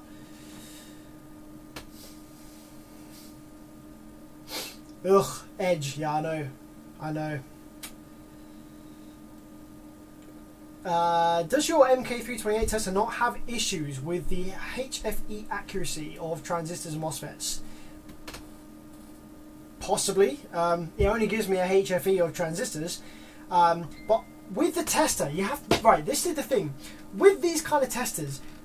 You shouldn't take the readings that it gives you for absolute canon, right? So if you're reading transistors, you shouldn't look at the HFE reading that it gives you and say, huh, that is the exact, accurate, correct HFE reading of this transistor. What you should do, however, is you should use it to combine transistors with the same or similar HFE readings in parallel, or through MOSFETs for doing that with the VT reading. Now, the readings that this gives you don't need to be actually accurate for what they are actually represented at on the MOSFET, but they need to be consistent, which they are. This tester gives you consistent readings. So let's say that the HFE of a given transistor is 400. Okay, actually accurate HFE reading is 400. Let's say that this tester reliably reads that HFE as 300. Okay, so it's wrong, but it's reliably reading the same number correctly. So you can take 4 transistors, and if they all read 300 on here, then they're all going to be 400 in real life. They're all going to work great in parallel. The same with MOSFETs with the VT and the CG. So don't use it as an accurate way to take the measurements from these components, but use it as a way to confirm that your part is working, that it is within tolerance and specification, and that you can use multiple parts in parallel. Do the junk Class AB one. Yeah, I think most people want to see the big ass Class AB. So I'm not going to be able to repair this on stream this evening because it is time for me to go, pretty much. But I'm just going to give you a quick look at it, and we're going to see what the issues are. That, you know, why is it here in the workshop? I think.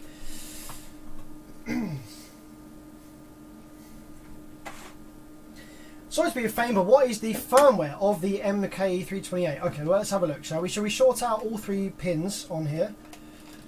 What is the firmware version? I think it tells me on here if I short out these. The firmware version is... Oh, shit. Oh, you have to short all 3 together. Hang on. Okay.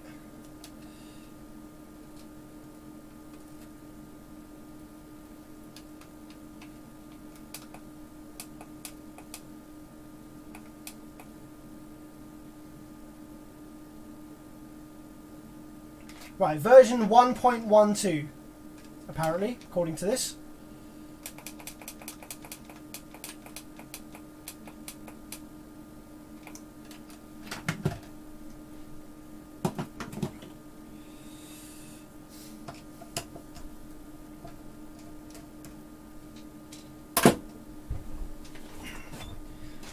I forgot the RCA screw on this, I just saw it, my bad. Let me just whack that back in there so I don't lose it.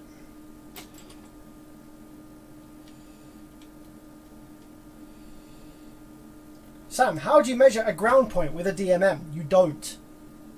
You can't measure a ground point with a DMM. Because the resistance of the ground point is far too low. You need a sub-ohm tester, and even then you won't really be able to measure it. The way that you check that your ground point is good with a multimeter, you can do it with a multimeter, but not with resistance setting. If you want to check your ground point with a multimeter, what you need to do is you need to connect your amplifier. You need to turn your amplifier on. You need to play a constant sine wave through your amplifier into your sub, preferably at a pretty high output level, but nothing that's going to damage your sub. You know, something that your sub is happy playing continuously. So play a sine wave through your sub at a relatively high output level so that your voltage drops, right? What you want to do is you want to make your voltage drop a bit. So turn your system on, play, I don't know, fucking 50 hertz or something. I don't know, something a bit higher, something that's going to get your woofer, something that's going to draw some current, right? You need some current to be drawn. So play a sine wave. Get your voltage dropped from like 14 volts to 13 point something, whatever, right? Then take your multimeter, put your multimeter onto DC volts mode, okay? And then measure with the red probe on the amplifier's ground terminal, on the actual, you know, amplifier ground terminal on the amp. Put your red probe there with the multimeter on DC voltage, maybe like, I don't know, 20 volts or something, you know, the 20 volt setting, and put the black probe on the vehicle chassis, like on a good solid part of the vehicle chassis, like a piece of metal, not painted, a solid metal piece of vehicle chassis. So you've got your multimeter, one probe on the amplifier ground, connect on the amplifier ground terminal, the other probe on the vehicle chassis. And then on the multimeter screen, you might see a small voltage. It might be 0.3 volts. It might be 0.1 volts. It might be nothing. You might have 0.00, which is great. You want the lowest number on the screen possible, because what you're measuring there is you're measuring the voltage drop across your ground point. And the higher the voltage drop across your ground point, the higher the resistance of your ground point when current is drawn. So that's a way to check the resistance of your ground point. And you can even then use the value of voltage you see on your multimeter to calculate the resistance of your ground point. And it will be 0.000 something ohms. It will be super low. You can't read it with your multimeter resistance mode. It's too low.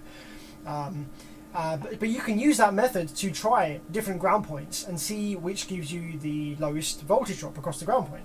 So guys, this is inside of the Hunker Junk Class AB I think it's a 2-channel, this thing. So what we have is, now this is a classic case of, hey, let's space out the amplifier as much as possible unnecessarily to make the amplifier look and feel bigger than it is. Now, okay, there is a bit of that.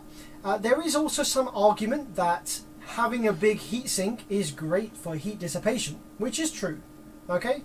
Having a nice big case, a big amplifier, is going to have more thermal mass in the heatsink. It's going to be better for heat dissipation, but this amplifier is definitely spaced out a bit unnecessarily. It probably didn't need to be quite this big, but there it is. So this is a 2-channel Class AB. We have not a very good thermally, like this transistor here. This sets the bias. Okay, this is meant to be the transistor that reads the temperature of the output transistors and sets the bias based on the temperature. It's not even connected to the heatsink properly. It's just literally hanging above the thing there. No thermal paste on it really. So yeah, that's not ideal. Lots of flux. Really poor soldering actually on everywhere basically. Really shit job on this. These capacitors are junk. These are cap top Chinese piece of crap. Rail caps. You've got the drivers on the heatsink, which is fair enough, I think. Actually, these are the final drivers. Can't remember what these ones do. See, I'm not so good at Class AB. But yeah, basically you've got one channel up here, I think it is, and the other channel is actually upside down, mounted to the heatsink on the underside of the PCB. You can see there, these are all the MOSFET legs here, and it's screwed to the heatsink under here. So yeah, we want to go ahead and see what's up with this thing. Why is it here in the workshop? What's up? So let's go ahead and take our multimeter and first of all check to see if we've got any dead output transistors. Nothing there.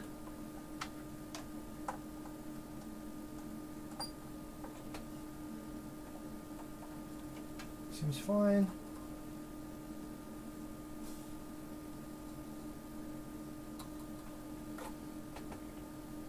Uh-oh. Is it going to be a case of the cursed stream again? So actually, I think I remember from what I remember, the client actually said that one of these amplifiers, I've got two of these amplifiers actually to work on in the box downstairs. One of these amplifiers, I think the guy said it worked, but one channel was really quiet or something. So we're going to go ahead and see what this is putting out. It might have a drive circuit fault or preamplifier fault or something like that that we could look at. Do you think this has been repaired before, or is this factory? I would say this may have been repaired before. Just looking at the adhesive by these screws here, it looks like the adhesive's been broken here. Like, you know, it doesn't. None of this really looks super fat. Yeah, this has been. It's definitely been taken apart before. I don't remember working on any of these. From this client anyway. I've worked on one of these before, they're a completely different client, but I may have worked on this before, but I haven't done any drive circuit repair to any of the surface mount components. So all this like janky ass solder on here, no idea what that is.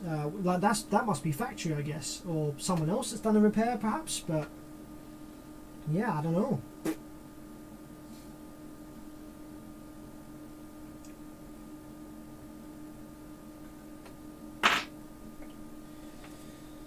Okay, so we have power and ground, and we need remote.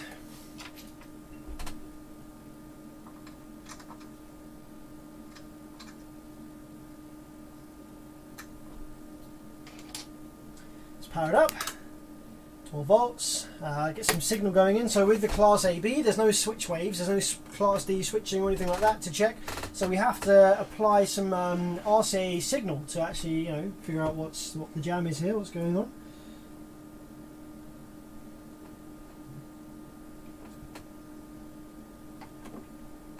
Make sure the gain is turned down a bit. I think the gain controls on these are, yeah, they're up here on the board here, all the gain controls and stuff. So I've got full range. I'm not actually going to touch any of these switches because it could be that the switches are bad, which is why this amplifier is in here. So I'm just going to turn the gain down. That's all I'm going to do. I'm just going to turn the gain down. I'm going to leave everything else where it is, just to see what it's doing without me touching any of the switches. Okay, so we've got the RCA in the left channel to start with. We've got 500 Hertz going in to start with. So turn my oscilloscope to a little higher setting here, reject high frequency, and let's go. So rails are built. And okay, there we go, there's our sine wave. Takes a little while to come into operation here. So now let's just turn that gain up a little bit. So on the left hand channel we have a reasonable signal there. We've got let's go about 20.2 volts there, 20.2. So what I'm going to do now is I'm just going to move the RCA and make sure that that's the same on the right hand channel.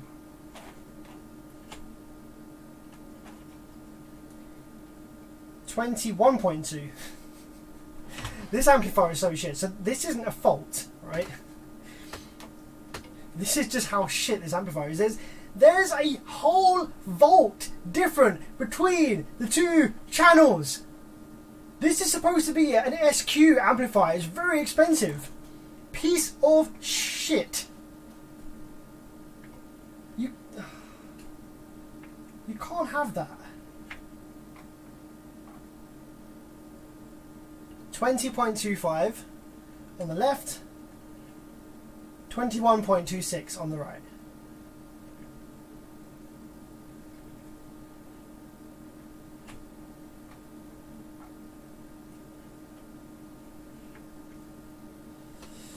It's a feature. Yeah, I'll tell you what it is. It's taking into account for the driving position in the UK. We drive on the left, so the left-hand channel is 20 volts and the right-hand channel is 21 volts. Just to you know, kind of bring that left-right balance a little bit more into the middle.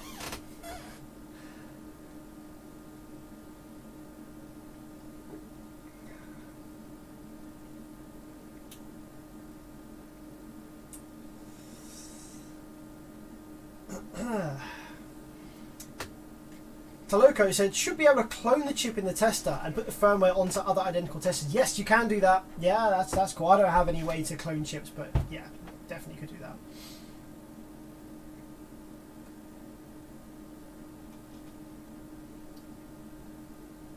Dirty pot.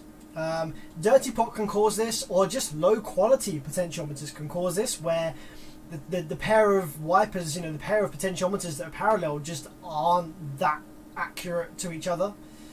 That would cause a channel to clip before the other. Yes, Mike Honda, it definitely would. Should we have a look at that actually? Should we bring the right channel to clip and then have a look at what it looks like? No, let's bring the left channel to clip and see what it looks like on the right channel. So if we bring the left channel to clip, which is when it eventually comes to life. There we go. So left channel is clipping. So the left channel sort of like just touches the clip point there. A little bit of soft clip. You can see the clip there. So left channel soft clip is like there. So what does that look like on the right channel? It's only a volt different, but it's enough. There. That's what the right channel looks like. So the right channel is visibly clipped, and the left channel is like on the edge of clip, like still kind of looks like a sine wave. What does this look like at 20 kilohertz, I wonder? How bad does this look at 20 kilohertz? Let's have a look. Let's go up to 20k. What have we got? 6.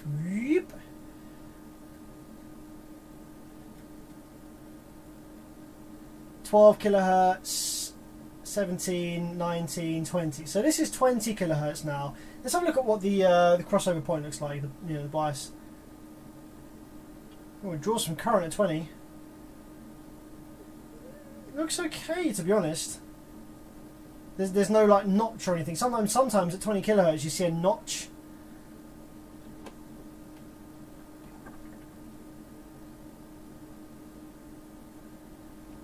How high does this play? Should we see how? Oh, actually, that looks fucking bad. Actually, that's 30. So like I don't have a THD tester, so I can't confirm the THD of this waveform, like how close to a sine wave it is. But that's 19 kilohertz. Let's go up a little bit. 23. Now I know you can't really hear this. You can't really hear 20, 25, but. Once you get up to what is it? Yeah, once you get up to sort of 30, it starts looking like a triangle wave. Which is, yeah, it's fine. You're not gonna play out that high. But still interesting to know. Does it not have per channel gain adjustments? No, it doesn't have per channel gain adjustments. You do have a bias adjustment though for each channel. Which might not even actually be accurate. Like the biasing per channel might not even be accurate or the same. Like on the board here, there's these two potentiometers which are for setting the bias of the of each channel, and I guarantee that they're probably not set the same.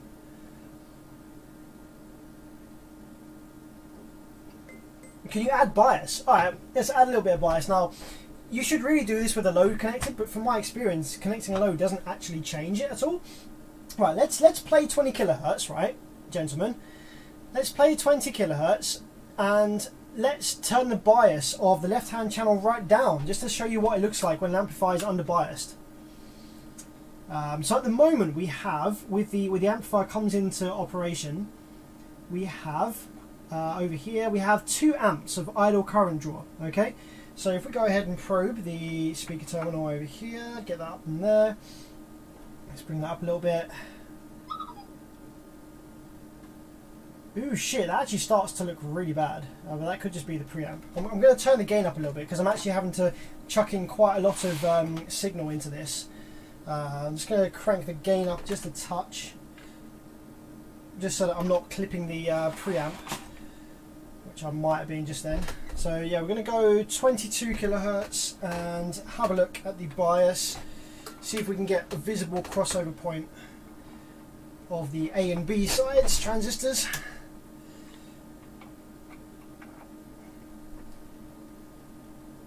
Oh shit, it actually starts to look fucking horrendous. What? Why? What? So that's how the amplifier clips, I think, up high. That's not even actually that high amplitude. Hang on a minute, I'm a bit confused at that. That should be... Hang on a minute. Let me turn... Rather than turning the signal level up, let me actually turn the gain up. Oh shit, yeah, that is... So hang on a minute. The low frequency can go higher than that, can't it? I think the low frequency went higher than that. Let's go down instead. Let's play 2 kilohertz. Oh no, it's a crossover. There's a filter. Hang on a minute. There must be a filter. Hang on a minute. I think there's a high pass filter that's applied.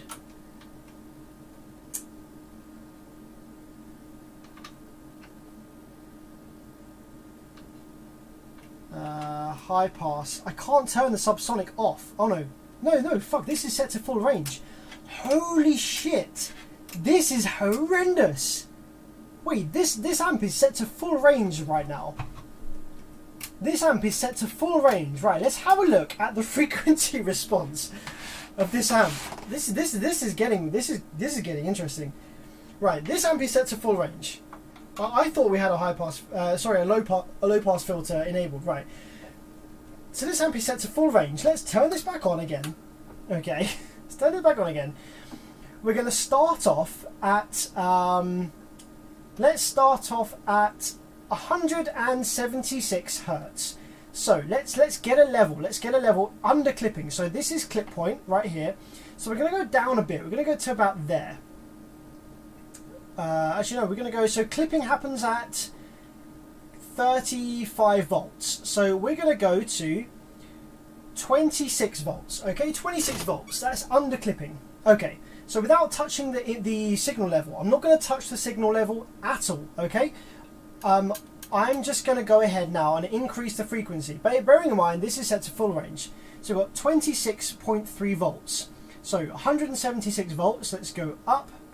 So going up to, sorry, it was 26 volts. Going up to 2.3k, we don't see any change. We're still at this line here. Okay, now let's go up to, what have we got now? 20, so we're at 2 kilohertz. The amplifier is actually making a noise. Can you hear that if you're wearing headphones? You can actually hear that resonating from the board. So the amplifier is actually playing clean and steady up to 11 kilohertz. However, oh my god, you can see the change in shape of the waveform. As soon as you get to 14 kilohertz, look what happens to the shape of the waveform. It starts to go, no, it starts to reduce, it turns into a fucking triangle wave. By 20 kilohertz, it looks like that. I haven't changed the signal level. And they call this an SQ amplifier. Fuck me. Right, anyway, let's reduce that down. What I was supposed to be doing is showing you bias. So if I go ahead and crank the bias down, we will probably start to see the crossover point between A and B, I imagine. Let's have a look. I don't know if we will, but we'll see. We might.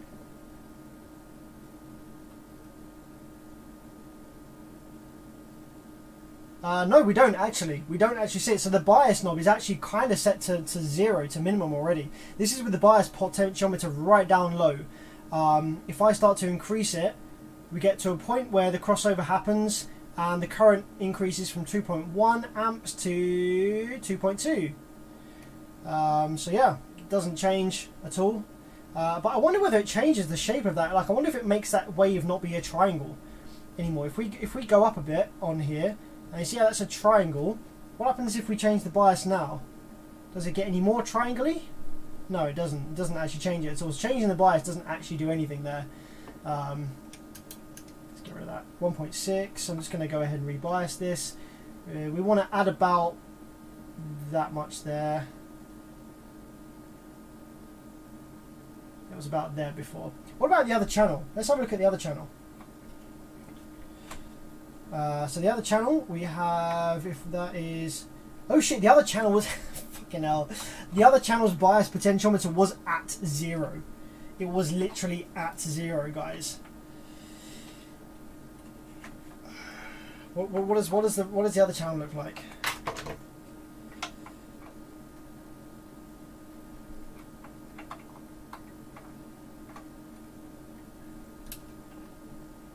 It does the same shit.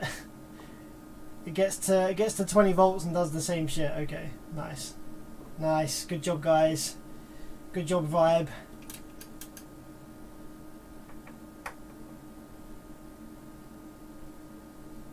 Like, the bias potentiometer on this side is much more sensitive. I touch it a little bit and the current suddenly shoots up by like 0.4 of an amp. There we go. Let's back it up to 1.8. Well, okay, that's all I'm going to do for this evening. Actually, the amplifier seems to work fine. I can't actually, apart from it being shit, I can't actually see a fault with it, as is the case with the stream. The stream ghost has got me again. So, guys, it has been an absolute pleasure to vibe with you. To vibe with you. Get it? Yeah, get it? To vibe with you this evening. Had a great time. Had a great time. See what you guys are chatting about. I sent you the email. Perry sent me about the Flash player. Oh, thank you very much, Mike. That's good to know. I'll check it out.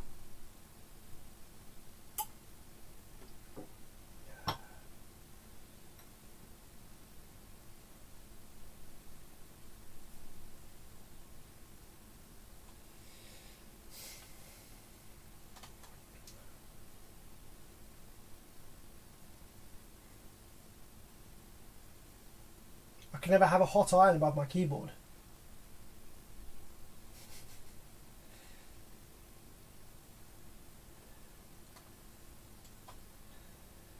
Put legs on it for a nice looking coffee table. Yeah, it would definitely perform better as a coffee table than it does as an SQ amplifier.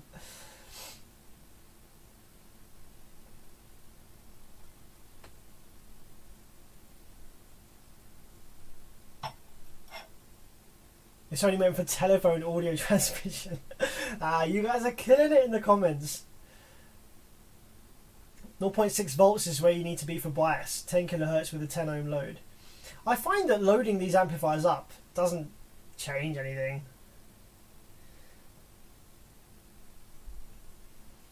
The way that I bias these amplifiers is I apply a bit of a load. I apply like a 4 ohm load or something like that, just so that my power supply isn't like chugging away.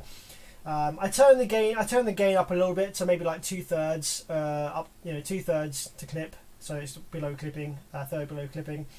I play 20 kilohertz and I adjust the bias potentiometer until there is no visible crossover on the oscilloscope screen, and secondly until I get 0.1 of an amp where more idle current draw. So if the amplifier is idling at 2 amps with 0 bias, I turn it up, I see the crossover point disappear on the scope screen at 20 kilohertz, and when it goes 2.1 then I stop.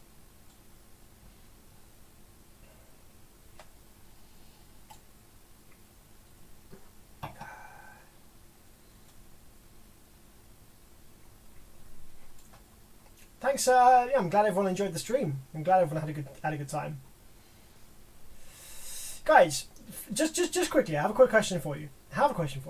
Right? I'm working my way through these amplifiers nicely. Now, I've got some projects that I'm working on. Obviously, the audio pipe mod, which I'm going to pick up again very, very shortly. However, would you guys like to see some mains powered amplifier repairs? I have about 3 or 4 mains PA amplifiers, like pretty powerful PA amplifiers that need repairing. How would you guys feel about that? Would you guys like to see a mains PA amplifier repair stream? Now, bear in mind, the stream, if I do this, it will be a bit different to this, because with these car amps, I know a little bit about what I'm doing. I know a bit about the circuit and what to repair.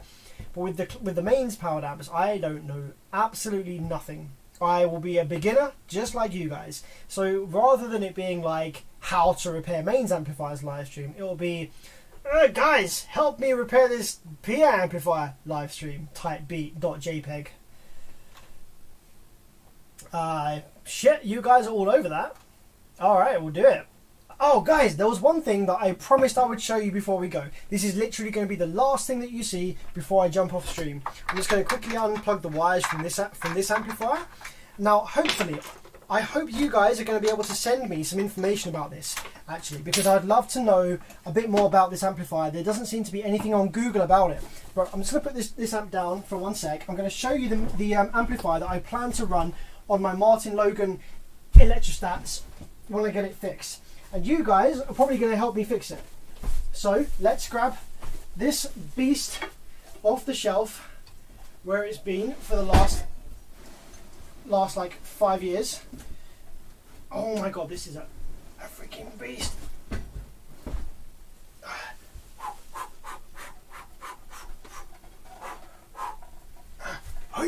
Oh fuck, this is heavy. Oh, this is heavy. Oh my god. Okay. Oh yeah. Okay, guys. This amplifier was gifted to me because it didn't work, and if I can fix it, then it's mine to use. Oh my god! Listen to the heat sinks. Listen to the heat sinks.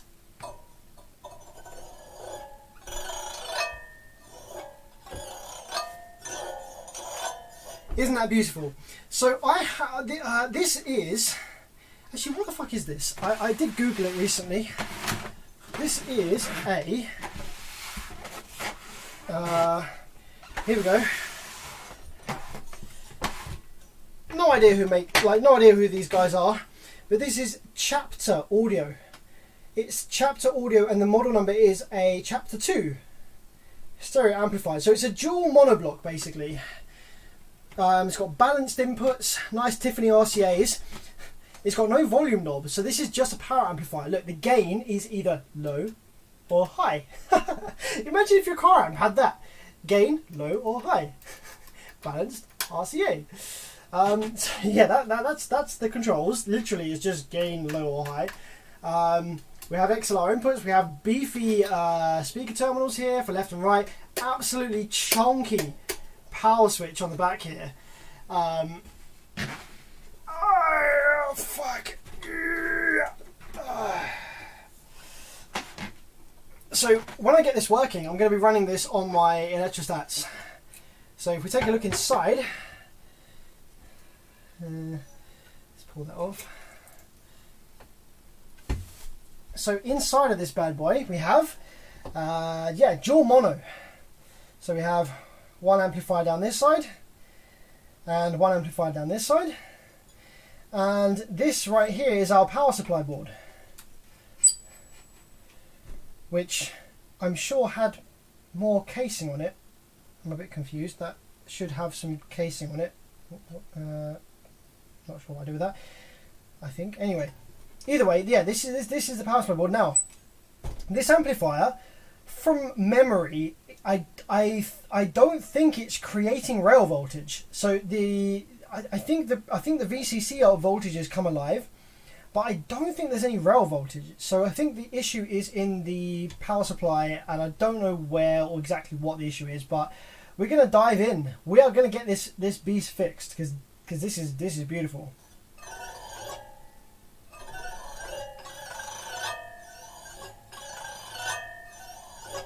So when I googled this amplifier, guys, if you're interested in this, Google it now. Chapter Audio, Chapter 2. There's a magazine article online about it, and yeah, they actually mention about the switch mode power supply and the clever circuit design that they did on this to allow for the amplifier to use a switch mode power supply, but to be super clean, beautiful. Like they did some clever stuff with this, I think. So give it a read if you're interested, and we're going to repair this on stream at some point.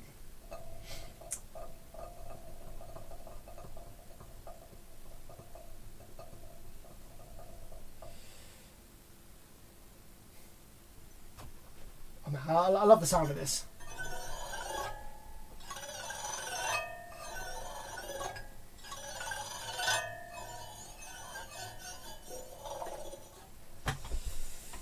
But yeah, it's going to be my baby once I get it working.